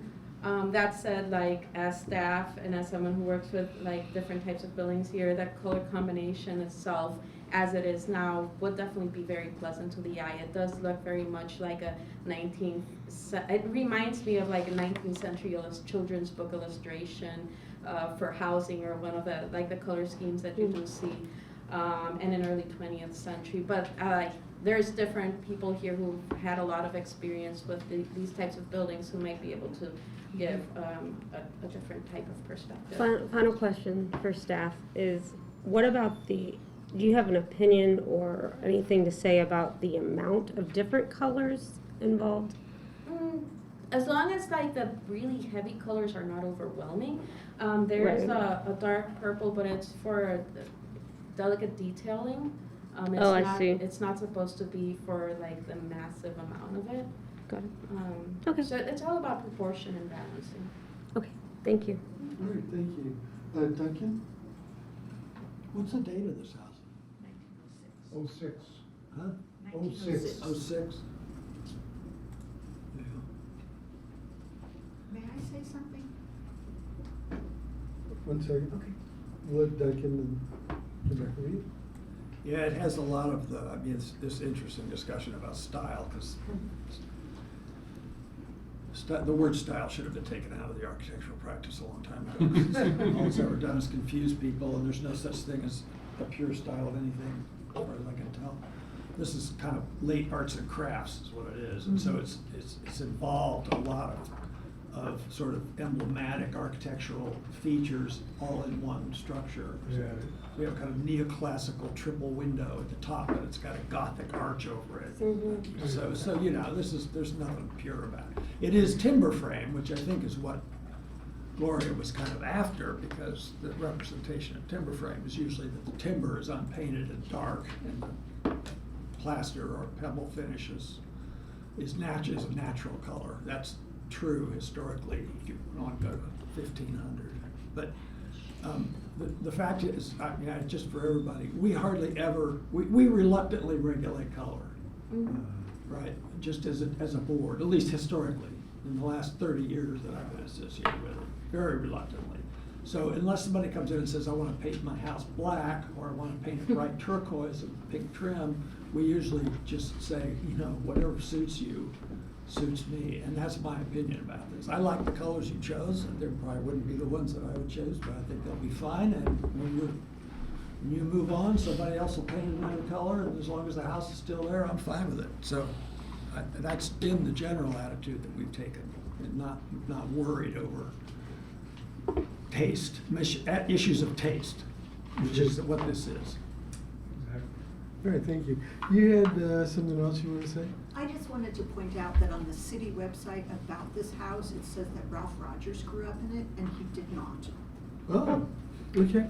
This Yeah, was there's built a lot by of, Harry there's a lot of Rogers. misinformation about this house. It's a great It was built by house. Harry Rogers, and it's Really called great Roscoe house. Rogers' Pretty cool. house, but Ralph Rogers has no history that we can find in this All house. right, thank you. Thank you for That you should know. Thank you. Any comments from our, no? Okay. So, Daniel, Matthew, any comments? No. Okay. Bernard? What Duncan said. Okay. Daniel? I don't have anything. I wanted to thank Gloria for your information, so thank you for that. Sam? I'd like to second what Bernard said. Okay, thank you. Allison? I'm starting to know what colors Lynn likes in her homes. And I'm seeing a theme, maybe a pattern, but no comment other than that. Okay, thank you. Duncan? What he said. Yeah, exactly. Comments from our audience? No? Okay, and I have to agree with my fellow commissioners and what Duncan has had to say about the color schemes and stuff. So having said that, we need a motion to approve or to disapprove? So moved, approved. Thank you. Thank you. Dee, will you do the roll call? Daniel Schlegel, Yes. Sam DeSaller, Yes. Matthew Seven, Yes. John Saunders, Yes? Allison Chopra, Yes. Renard Cross. Yes. Motion carried. All right, have at it, you guys. I'm anxious to see, because I drive Rogers Street all the time. And actually, I like that house. I do too. It's a gorgeous It's house. cool. Thank you. Best luck with everything. I'll be Yes. emailing you soon. Yes. So we're gonna shift gears, so to speak, and move into demolition delay. Chair, may I have a word, say something before we begin all these demolition Yes. delays?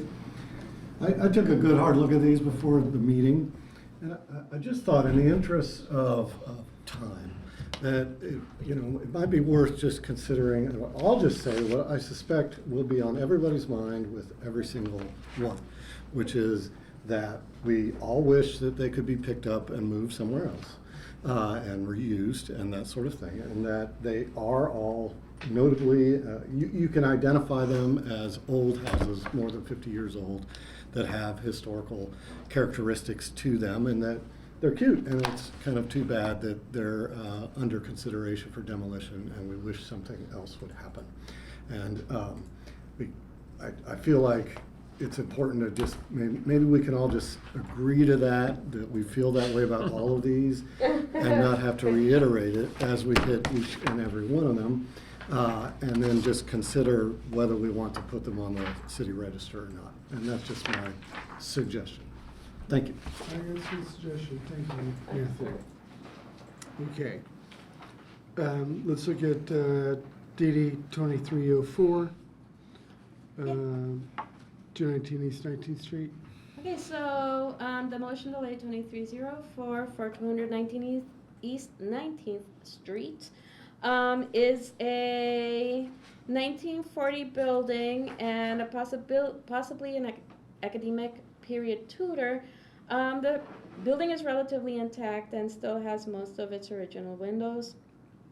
I wasn't able to find good information about it in the Monroe County History Center. There may have changed address at some point. Maybe Forrest Deckard and his wife Alberta lived there, but maybe it was a different address. It was definitely the first building to be built in that neighborhood. There was nothing around it in 1949 when the photo was taken, when the aerial photo was taken. So this is the lot, this is the building. It actually predates the main road it's on. And I also, so the roof, like the size of everything has been pretty intact in this time. I looked up various kit houses because it looks very similar to some kit houses, but it doesn't quite match any of them. Like, it looks kind of like it could be a second cousin to a kit house. It might be a kit house, but of a different company. That said, I wasn't able to find more, and I wanted to make a case for it, but it's just very, I just have been struggling to find information beyond it being a contributing building that's pretty intact in its size and scale and would really contribute to a district with similar sized buildings of a similar era. I don't know, I'm extremely compelled by the chimney for some reason, and its location and its size. But that said, it's just very uphill for me to find, to be able to make the argument. And I went ahead and copy pasted the the different categories that are used or parameters that the city uses when designated a historic district. So I copy pasted that to one of the houses later on. We can look at that more. I'm going to see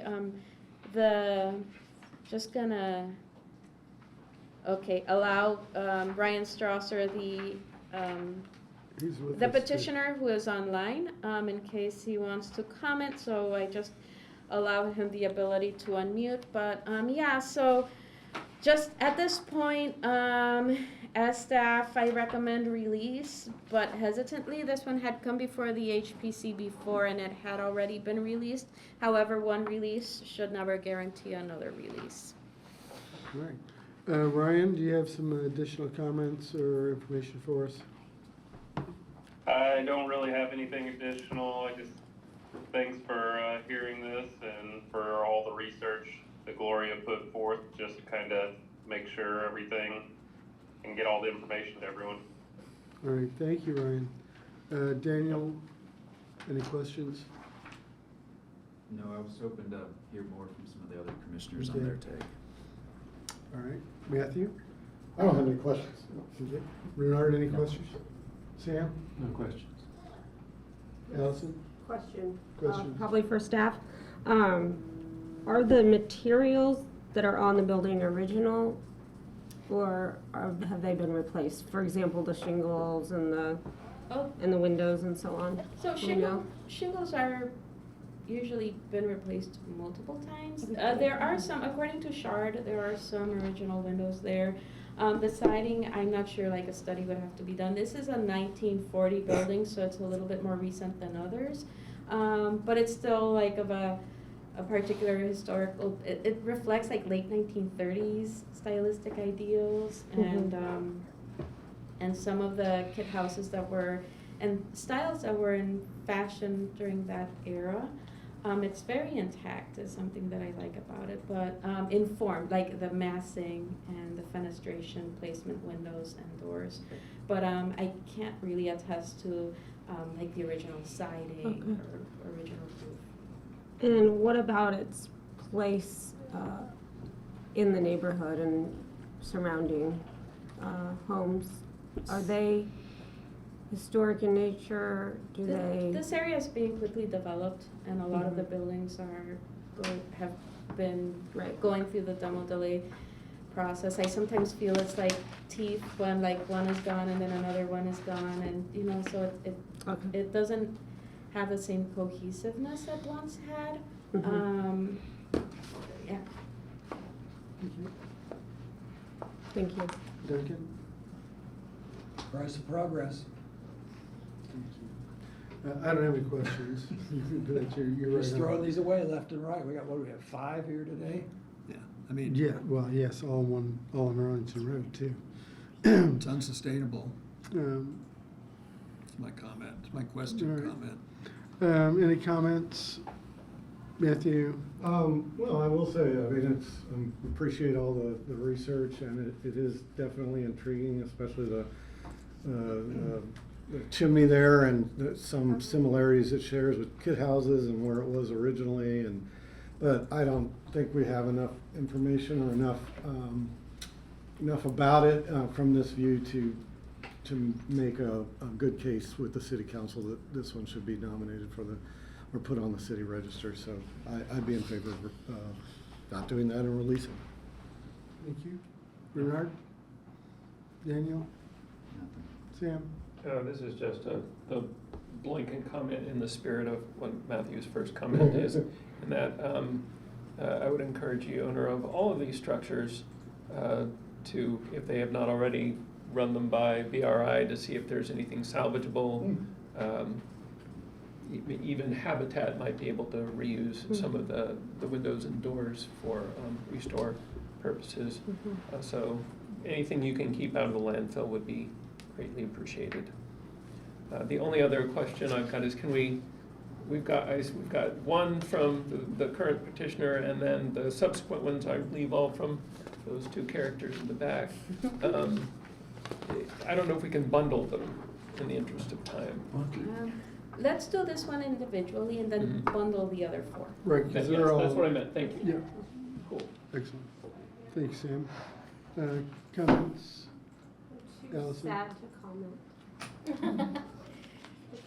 Duncan, you made your comment, any additional? Well, I guess in response to what Matt said, I guess, if you wanted to look for a rationale to designate these kinds of properties, their ubiquitousness is one of the things that qualifies them. The fact that they were so common in a period of time, World War II, post-World War II, there's several volumes of books on the modern house, and there's pictures of this house all over the place. The fact that it is ubiquitous, usually in historic preservation, means, well, there's lots of them, so what if we lose one? But when you lose whole suburban neighborhoods, as Gloria pointed out, tooth by tooth, they become more and more significant. And I wasn't kidding about the argument about sustainability. It's not sustainable to tear down usable structures that meet an economic need, and we have a desperate housing need, to build a speculative property, which is almost clearly what's going to happen here. And I find that, I think it's part of historic preservation's duty to look at those issues of sustainability and environmental impact along with everybody else. And I think that's a rationale for designation, personally, and I would stand up and make it.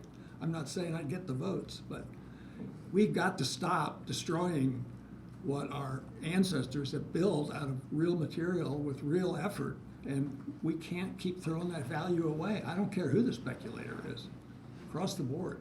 It's not personal, it's worldwide. We can stop it if we want to. All right, thank you, Duncan. I don't have any comments, so let's move on. I moved that Sam read the statement for this one. All right. Today, regarding the property located at 219 East 19th Street, the Historic Preservation Commission declares that it got notice of proposed demolition, and after today's discussion, sees no need to review the plans any further and waives the rest of the demolition delay waiting period. The HPC may later recommend the property for historic designation to the Common Council. All right, thank you, Sam. Dee, roll call?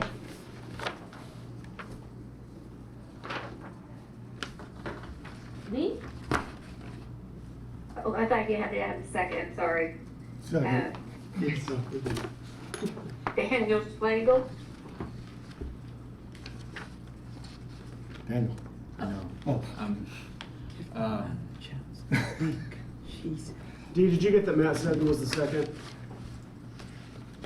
Matt gave a second? Matt Sutton gave a second, yeah. Sorry, Daniel. Okay, thank you. Okay, so Daniel Slagle, No. Dan Soller, Yes. Matthew Seddon, Yes. John Saunders, Reluctantly, yes. Allison Chopra, Yes. Bernard Cross. Yes. Motion carried. All right. Took an oath to follow up because it didn't been the Sorry to see this one go. So, That's the what she did. next, 2205, 2305, 2306, 2307, and 2308, we're gonna group as one, and they're all on the same street, and probably next door to each other. Yeah, so they're actually, Oh, the lots are pretty big, so I'm gonna go to Elevate for a second.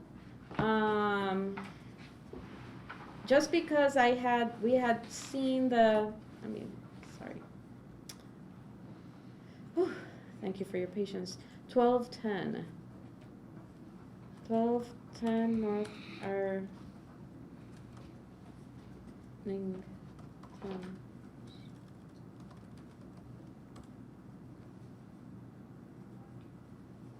So I just want to show you the properties that we're talking about are this corner. Just so that you can get an idea, because we are talking about the four of them simultaneously. It's this one, this one, this one, and this one. So they do make a corner, and each of them is relatively towards the front of the lot, but not right by the road either. Each of them has a bit of yard. I'm just trying to provide a tiny bit more context so that you can place yourself, because the photographs don't really show the scaling of how and each is located. So the building, I used the information I was able to find in Shard about the type of windows they have. In this case, having half circle light metal panel. The building has additions, and the windows and roofs have been replaced. And some windows and roofs have been replaced.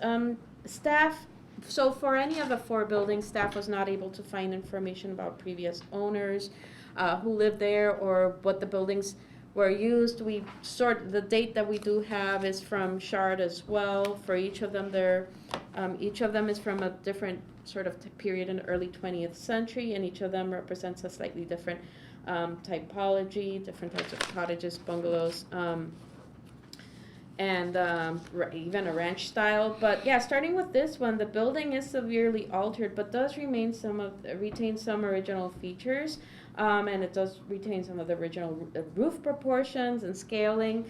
And then 1220 West Arlington Road. This one is very much a bungalow, and it's also had windows and roof that have been replaced. Again, wasn't able to find information about who lived there or a little bit more about its history, builders. That's one of the biggest challenges we have with more working class type buildings in Bloomington from the early 20th century. The next one, this one does have some original windows. It does have the shingle walls. It has a front dormer window. It does have a bit of a different design style to it. Again, wasn't able to find information about the specific building. So each of them does represent a very unique style from each other. And then the final one is a 1950 mast ranch. Very much a mast ranch, and it still retains all of that, all of those characteristics, including the chimney on one side. So yeah, that's where we're at. There's not a lot of information or background about each individual building, about its history, its context. We do have some information on each style. They all represent working middle class family types of houses that we find in other neighborhoods. However, these all have much bigger yards to them. They are a little bit further from the center of town, and they all sort of fall in this curve corner, chamfer, one can say. With that, staff recommends a demolition delay release unless an argument can be made for it to be a 4-building historic district representing that corner. So that's where we're at. Okay, thanks, Gloria. All right. The petitioner? Yeah. Doug? Yeah, as Katie Stein, I'm technically listed on here as the petitioner, but yes, Doug Bruce is our representative. He does have comments that he would like to share. It's interesting to be sitting back here for a change. A couple of things. First off, I have some other pictures. When I walked around them for the petitioner, and the pictures you see up there, they're in much better shape. I think other than that one at 1210, especially 1220, it's in pretty bad shape. 1320, which has the shingles on it, that one is really close to the road. And it looks like it has a newer type of foundation, so I wondered if it was moved there or dug out, or you know, it had newer concrete block, especially in the back. And then the limestone, the kind of the mast ranch at 1404, which is the northernmost one, is in really poor shape and has failing limestone, and the back gable is missing its siding. Matter of fact, it was open when I was there. It looks like everything has been stolen out of it, and the walkout basement is full of water. But a couple of things that were brought up here that I just want to add real quick is, first off, is I think this one it's listed as contributing, and I think it's overrated. I think the 1210 is certainly the nicest of all of them, and we've talked to the owner, because we brought up the idea, you know, and I know BRI is always strapped for money, but certainly they would work with BRI or anybody else that wanted to salvage these and the materials, again, keeping it out of landfill. But one of the thoughts that we had was that because these aren't in the city center, it may be a little bit easier to move one of these, because we're out where maybe there is a little more property available for this. You know, we all know this road, and because of with the roundabout and the heavy amount of traffic there, this is not, even though these yards are big, where these houses sit, other than, again, maybe 1210, it's not a place to have kids and a family right up against the street. These are very difficult. 3 of the houses have been vacant. It's pretty difficult to say this is a place for a family to live, at least safely. I had a hard time pulling out onto Arlington because of the traffic. So certainly the owner is agreeable to looking at BRI or some other group to try to look at moving them, and they would work with them in a time schedule for it. We don't really, I mean, wish we weren't sitting here for this. The other thing I would bring up when it talks about a district is that, you know, there's really nothing unifying about these 4. They do represent different time periods.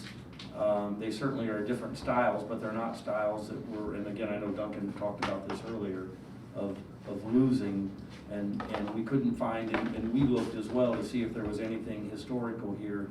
The petitioner was kind of thrown into this. They went through planning a year ago and got their approval for their site, but there was a disconnect somewhere, and I know we've talked about this over the years. Planning didn't send this forward to demo delay last year, so this didn't come before you, and they went ahead and they've worked on their development project that's going to be here, and then it was brought up when they were getting their grading permit that, oh, you don't have demo permits for these, we need to go before the HPC. So that's part of why we're sitting before you now. It would have been last year before they spent a bunch of time and money on this. That's all I've got to add. Okay, Allison? So, Ms. Stein, are you representing just yourself, or? I am not the owner. We Okay, are I'm trying to engineers and understand. surveyors for the owner. Because I'm associated with all the other applications that go through the city, my name got put on as the petitioner. Okay, so who? So I'd be more representative of the owner than the actual petitioner. And who is that? Arlington Road LLC, I believe. who owns the properties. Okay. So this is not a pre-purchase demo delay? Okay, okay. Pretty ballsy. And I have updated pictures if you want me to pass any around of the structures, the way they look now. Yeah, that would be useful. Okay. Anything else, Allison? I'll start down at this end. No, thank you. Sam? This is. Daniel? We're talking about to the petitioner, correct? Yeah, he's gonna put the pictures out. Because if we do ask questions not specifically for the petitioner, I do believe that as a commission member, he needs to. He's not a commissioner anymore. Yeah, Doug's not a commissioner. Or he's not anymore? No. Since when? Since he moved off the commission and Ernesto has replaced him. 20 years is a long time in the commission.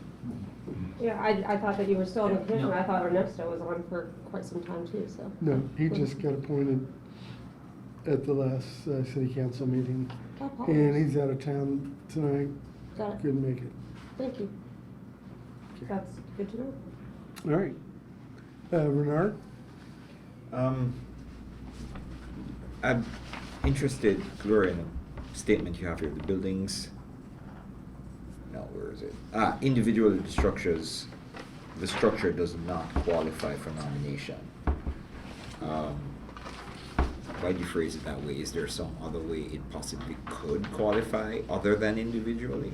As a multi-building historic district. Oh, and you spoke about that? Yeah. Okay, that's fine, that's what I'm saying. Matthew? No. Duncan? I haven't got any questions at this point. Comments? Allison? Pass. No question, or no comments? I did, I said pass. Oh, I'm sorry, I didn't hear I'm you sorry. here. I'm getting I know, I'm old. usually I'm super getting loud. old, I can't hear very well. Sam, comments? We have seen this before. I have sympathy for what Duncan has put forth, but yeah, I don't really have comments. Daniel, any comments?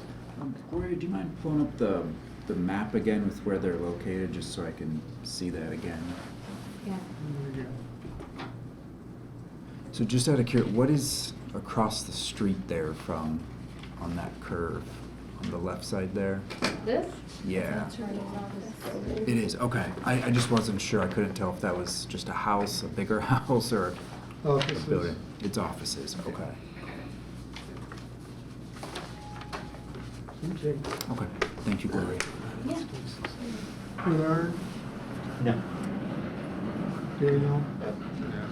My only comment again, I'd see something like this go away. On the other hand, I can't see us designating 4 houses in the historic district at this point. Anyway, any additional comments, Doug? Okay. Hearing none others, Sam, you want to read that? Can I read it 4 times, or can I do properties? Let's do it all as one, since we grouped them all as one to start with. Do you want the copy of the agenda, which has, Oh, they were helpful over here. awesome. And let me know if I get any wrong. Today, regarding the properties located at 1210 West Arlington Road, 1220 West Arlington Road, 1320 West Arlington Road, and 1404 West Arlington Road, the Historic Preservation Commission declares it got notice to proposed demolition, and after today's discussion sees no need to review the plans any further and waives the rest of the demolition delay waiting period. The HPC may later recommend the property for historic designation to the Common Council. D, roll. Second. Thank you, Allison. Daniel Schlegel, I'm gonna go with no again. Sam DeSaller, Yes. Matthew Seddon, Yes. John Saunders, Yes. Allison Chopra, Yes. Bernard Cross. Yes. Motion carried. Thank you. Thank you for giving us this evening. Thank We you. hate to see it go away over there, but I understand. All right, let's move on to 2309. Is that the one you are? Yep. 1411 West 17th Street? Yeah. All right. He could not be here tonight. It's okay, you don't have to, owners don't have to be Yeah, here. we don't have to be for this part of it. So, the petitioner, Oh. Rich Hull, is requesting the full demolition of, not the so the house is contributing, however, it's the small shed, not the house. It's a small shed at the back behind the house that, according to Elevate, dates either to 1940 or 1945. The metal casement window is reminiscent of the era.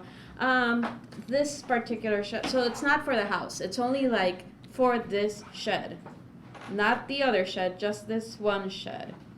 On its own, this structure does not meet the architectural or historical criteria for historic designation. Yeah, it's in very poor condition. Yeah, so staff recommends release of this demolition delay, and let me try to, sorry about that, can I? No, it doesn't let me like scroll down faster. I apologize for my technical You could issues. just, there's a little slidey thing at the side. Slidey thing. Yep. Thanks. That's not the slidey thing. Oh, this? Yes. You IT guys. Yeah. Give the picture. So, yeah, I'm using highly technical terms here. which I profoundly appreciate. So there are some additional photos for this particular lot, building structure, so that you can get a better context of its conditions.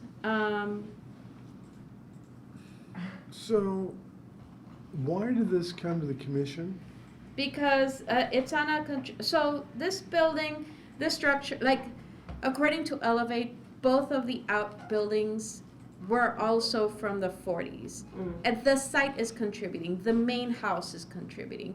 We want to make sure that when the demolition permit is given for a structure on this lot, that it's not for the house, which the house is very nice and very good condition, and when people saw the demo delay sign on that yard for the neighborhood, they became very concerned.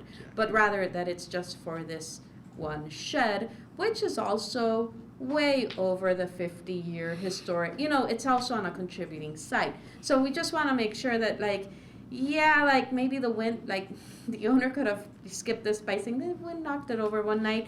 But however, he's doing his due diligence and making sure that everything is correct. All right. Thank you, Gloria. Our petitioner's not with us, but do we have questions of Gloria at this point? Okay. Do we have any Does that include the contributing birdhouse on the side of the contributing shed? Unfortunately, it very well does. Okay. Is that a tiny home? That's where I draw the Is that line. tiny home A or B? That's it, yeah. Changes everything. That's the Rubicon I want. One bridge too far. Question retracted. Can I make a motion? Would anyone be We're terribly doing pretty upset? good, we might get out at 7:30. So do we have any comments? I'd like, I mean, it's cute. move to approve. All right, very good. Sammy, you want to read the delay? And I think we ought to be specific about that shed. Yeah, Today, no, regarding the shed with attached birdhouse at the property located at 1411 West 17th Street, the Historic Preservation Commission declares that it got notice of the proposed demolition, and after today's discussion, sees no need to review the plans any further and waives the rest of the demolition delay waiting period. The HPC may later recommend the property for historic designation to the Common Council. Second. All right, Dee, would you do the roll call, please? Daniel Schlegel, I'll vote yes. Sam DeSaller, Yes. Matthew Seddon, Yes, even with the birdhouse. Don Saunders, Yes. Allison Chopra, Yes, please. Bernard Croft, Yes. motion carries. Thanks, Dee. Okay, so let's move on now to the BHPC facade grant, which is. Okay, so, 520 North Walnut Street. Walnut Street. Okay, so this building is rated outstanding. It has ghosts. Oh, no. It's- It's, the owners, That's true. have identified, yeah, there's a lot of lore. It's true. Suzanne gave me a tour of the building, the petitioner gave me a tour of the building, and, told me some stories, and actually, yeah, I think you even emailed me some. Yeah. We've done a lot of research on the ghosts. Yeah. And just the history of the house, obviously. So this is one of the, this is a very prominent house with a lot of history. However, I don't believe it's in a historic district. There's a lot of issues with it. They are applying for the BUEA facade grant. So the BUEA, all of this is pretty recent. The BUEA received the information. I sent it their way so that they can start working on their own process. However, on our side of this, again, like this is my super incomplete presentation. What they are requesting from the BHPC, the Bloomington Preservation Commission, is the $500 grant for the condition survey work. The condition survey was actually done in-house. I already visited the site with Suzanne O'Connell, and who's here. And they did provide the information about all of the issues that they have found with the facade of the building. A lot of it has to do with cracked stone, issues with different columns, concrete floor, there's spalling, so they want to tuck point, change part of the concrete floor, rebuild part of the west wall with original stone and capstone. So this project is going to come to us via demolition delay in our next meeting, because there is going to be removal of possible removal of 2 or 3 various multiple columns that will be replaced with identical columns. However, because this is an outstanding building, it's such an important structure, but that's not what we're talking about today. Today we are talking about the merit of paying Cedar View Management, who are working with this project, granting them $500 in order to help offset the cost of the project in general, so that the cost is more for the work of surveying and conditions report and figuring out what's happening with the structure, and rather than for the big project itself, which is going to be, I think, about 40,000. Right now, we're at 40,000, and I mean, when we redid the porch, when we purchased the property about 10 years ago, and we started, just fixing, painting, we ended up at about $100,000 in repairs on the porch, and that was not the masonry. And what we determined was that the porch was actually collapsing, and if it would have gone through that winter with the snows we had that winter, that porch would have fully collapsed. Luckily, that did not happen. We found it, but we spent about $100,000 on the porch 10 years ago. Now it's time to do the masonry. There are 2 of the columns that absolutely need replaced. Obviously, they are supporting the porch as well. And then it's just, we found that one of the front wall, the west wall, is buckling. And so we need to take that wall, deconstruct that wall, and then take out the cement and redo the cement. We're going to add a couple of floor drains to help mitigate some of the pressure that's been going against the west wall, and then put cement back in and rebuild the wall with the original stones. The only thing that is being replaced on this at this point are 2. We're missing 1 stone on the front west wall at the bottom, and then 2 columns. Awesome. Very good. So this happens to be for the grant. So what we need is a petition to approve this, to give them the grant money to move forward. So this is for so there are 2 grants. There is the large $10,000 grant, which the BUEA will be looking at, and which they will invite, staff like myself has to give a report on the merits of the case, and which the public and the HPC is welcome to give merit. So actually this one has three steps. It has the demolition delay because the property is not currently a historic district, and then the BHPC grant is separate. It's supposed to complement the BUEA grant. So this is a much smaller grant, and it's just for the conditions survey. The application form says that the survey has to be done, or that the assessment has to be done either by somebody in the state's list of historic preservation or experts lists, or by somebody that staff recommends. So this has to go. So in this case, that I'm bringing you the information I have, and so that you can make a determination. So basically, the $500 grant, we have enough funds right now for $500 grants a year. This is just to offset the cost of doing just the assessment. It's not even for the main work itself. It's a drop in the bucket. Yeah, it is a drop in the bucket. So, I get that, but are you saying that Cedar View Management is not on the list? So there is a list that the state has of professional, qualified professionals for architecture, historic preservation. It's like different architects and historians, yeah. Is Cedar View Management on the list? No, they're not. They're just petitioners. Yeah, so, but they are No. petitioning for them to receive the money. Okay, so So the 2 options are that it be somebody that's Right. on that list, or somebody whose staff is saying like, So hey. why would Cedar View Management be good at consulting as to historic preservation? Yeah, no, it's definitely a very important question, and it's part of what's is determined whether they will receive the money or Right. not.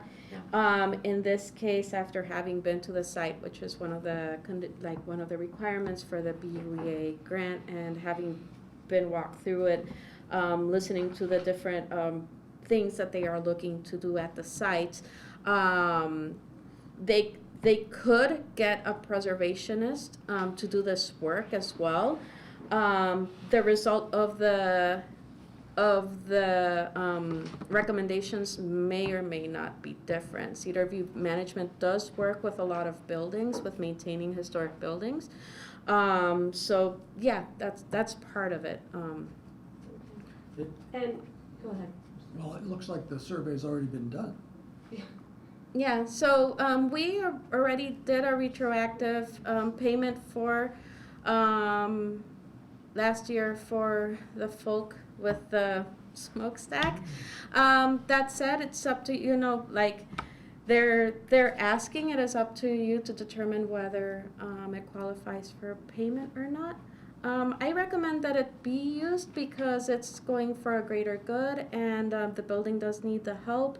But that said, it's a judgment call on how the HPC wants to proceed with this. Well, the reason that these grants were developed with the stipulation that it be somebody on the certified professionals list is to make sure that the advice,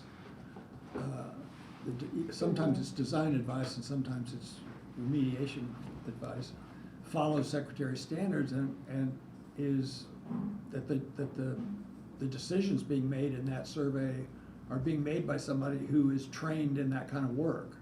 And so I know this is probably your architect, right, who did this. We had our Tim. general contractor, it was also Tim with Studio 3 Design, also Studio 3.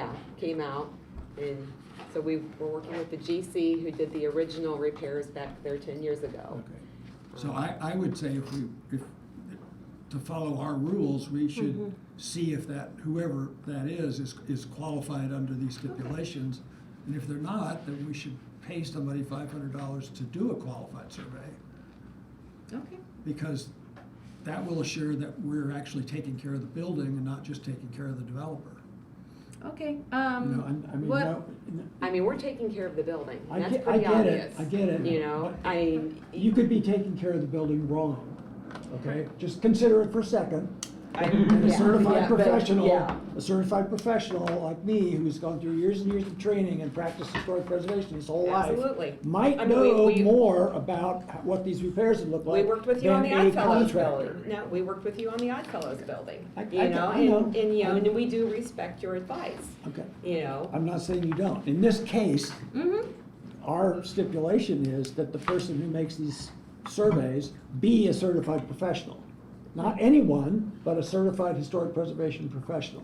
So we either have to qualify the people who did the work, that they have those certifications, or we have to use somebody who does have those certifications to go and have a look and make recommendations. And that's the person who gets the $500. Sure. The person who does the work. Okay. That's the design behind this. And And that assures us that the work's being done by somebody who is practicing in that field.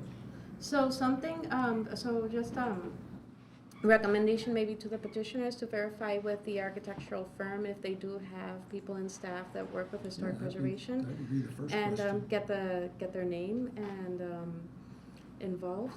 Yes. And return like with the additional information or with another quote for the next meeting for the demolition delay, whenever the demolition delay is being attended to. Would that make sense? Yep.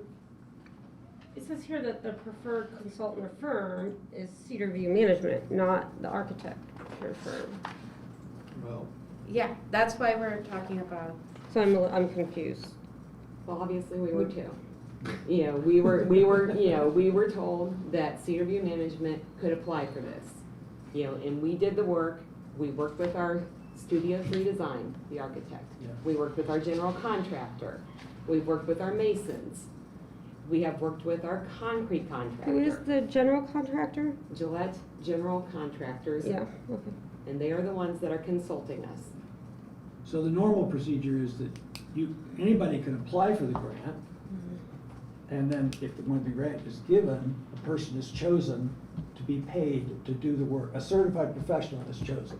It's not that you go ahead and do the work and then come ask for the money. So that's the confusion. See, and that's hard on us because that's kind of backwards from the way we're expected to do it. Can I just have to ask this question. Is Mr. Lewis involved with Cedar View Management in any proprietary way? Yes, he is the owner of Cedar View Management, but each of our buildings Okay. are owned as a separate entity, and they are responsible for their own income and expenses. Okay, so Mr. Lewis is a member of ERL2, the applicant, but he's also an He is, owner of absolutely. the consultant or firm. He is. That's what I thought. Okay, thank you. All right. Any more comments? Duncan covered it. All right. come back to our next meeting. Yep. Or we need a motion to table or?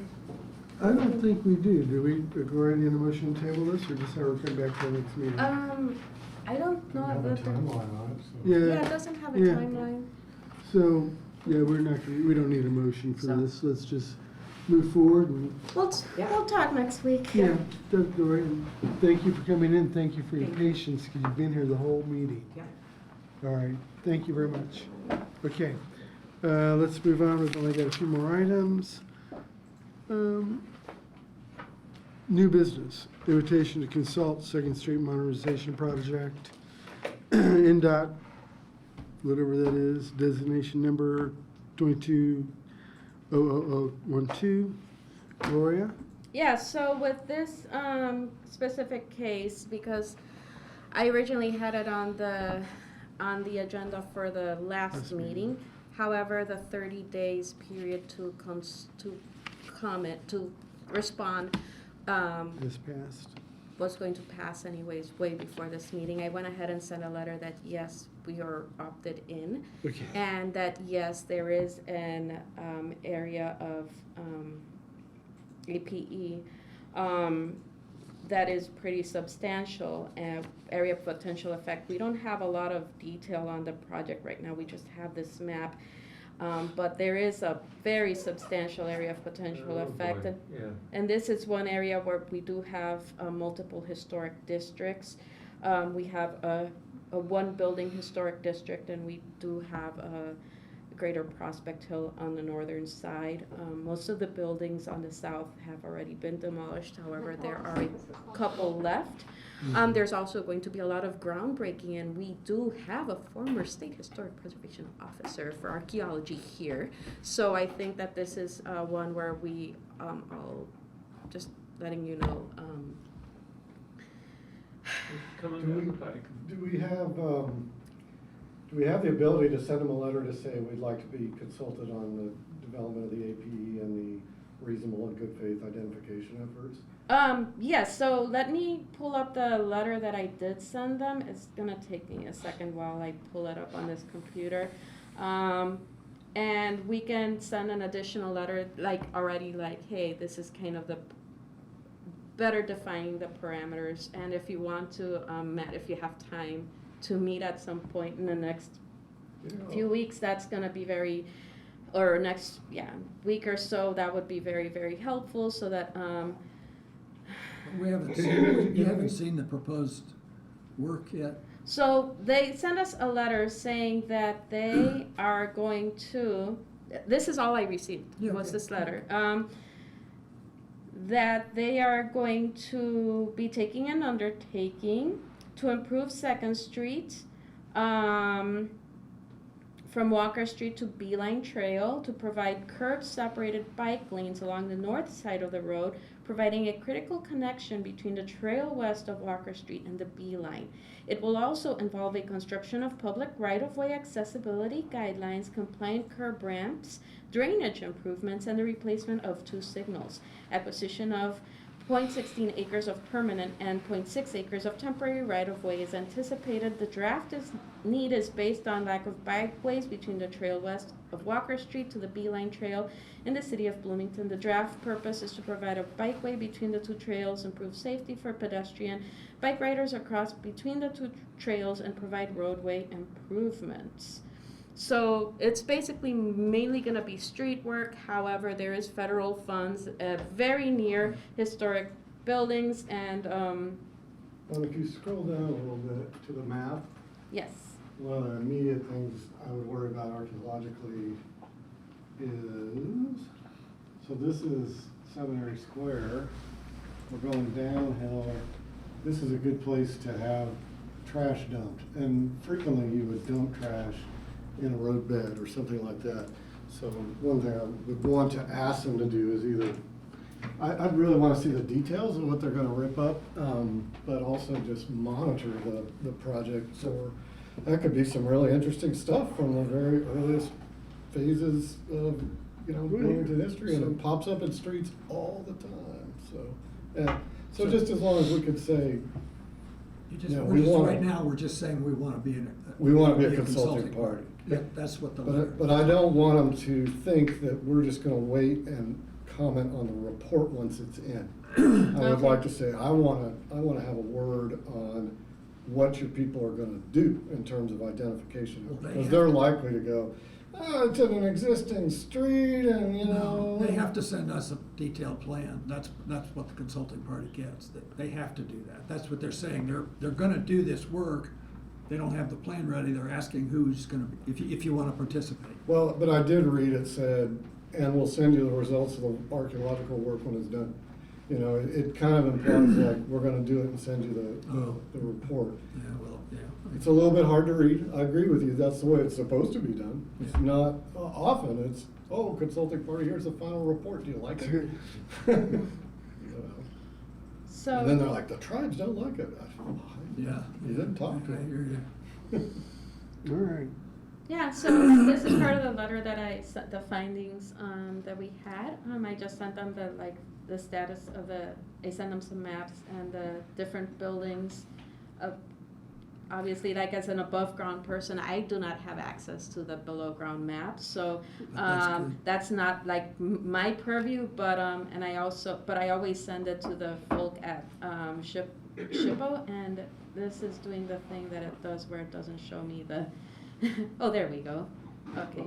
Well, why don't I send you some language that'll say, you know, here's some concerns we have about potential historical archaeological resources, what might be there, and that therefore we'd like to talk about. Definitely, I did tell them that I wasn't able to meet with our Historic Preservation Commission, so I can definitely say these are some of the conclusions and add the language you gave me. So these are some of the conclusions once it was presented to our local HPC. Terrific. Thank you, Joy. Okay. Okay, there's one last thing I think, and we need to deal with our old business, and that is we talked about getting together about roofing materials, and we have not set a date or time for us to get together. I have contacted a few of the manufacturers out there, and I do have some samples for us to review. So if we could set it, because we have to make this published, where people know where we're going to meet and time. If we could establish a time and a place to meet, this would be awesome. John, is that because of the number of commissioners involved? Yes. I'm happy to step down, so I've got enough going on, so I I mean, don't know and I where think that maybe, breaking point was. maybe Colleen can interject here. I don't know if it's as much the amount of commissioners or the fact that it is a subcommittee. Okay. And I don't know, like that. Colleen, I don't know if you can help out with that. Hey, yeah, I can. Can you guys hear me okay? Yeah. Okay, so it's a little bit of both. It's the number of commissioners, but it's also if the subcommittee is going to be making any decisions, that's going to be need to be open to the public. So if there's taking in information and considering it that's going to be presented, it should, on the safe side, be open to the public as well. So having multiple commissioners on it does create more of an issue with that, but it's also kind of the purpose of the subcommittee as well. Okay, Does that help? it does. Yes. It does. So if we could all get together like 2 or 3 dates that we could meet at a location which will be public in the next few days, and Gloria can coordinate that. Yeah, I'll need enough time to get a notice out. A notice has to be out 48 hours or more beforehand, and with the location. Poll or something? Do you want a doodle poll? Yeah. Okay, do you want a doodle poll in the next few days? Yeah. Okay. Yeah, I'd like to get this moving forward, and, you know, Tesla roofs are now in Indianapolis, and there's a couple of people down there. I've spoke to them about getting a sample to us or talking to us, and it really depends on a date and time. Because I think we're gonna get Tesla roofs one of these days. So what's this committee to do? We're gonna review, you know, when we had the house over there in Elm Heights, and where we had to kind of talk about replacing the asphalt roof with composite materials. That's what the committee's gonna get together and talk about, and look at the samples that we have, and how we wanna present that to their associations. is they will have to probably modify their rules if we move forward with allowing some of these alternative type shingles being used. So, because I think it'll come up in the future. I mean, this is, and there's all kinds of new products coming out all the time. So, okay, that's all I got. Any commissioner comments? Any public comments? Crickets. Hearing none, we're adjourned. Oh, thank goodness, it's freezing in here.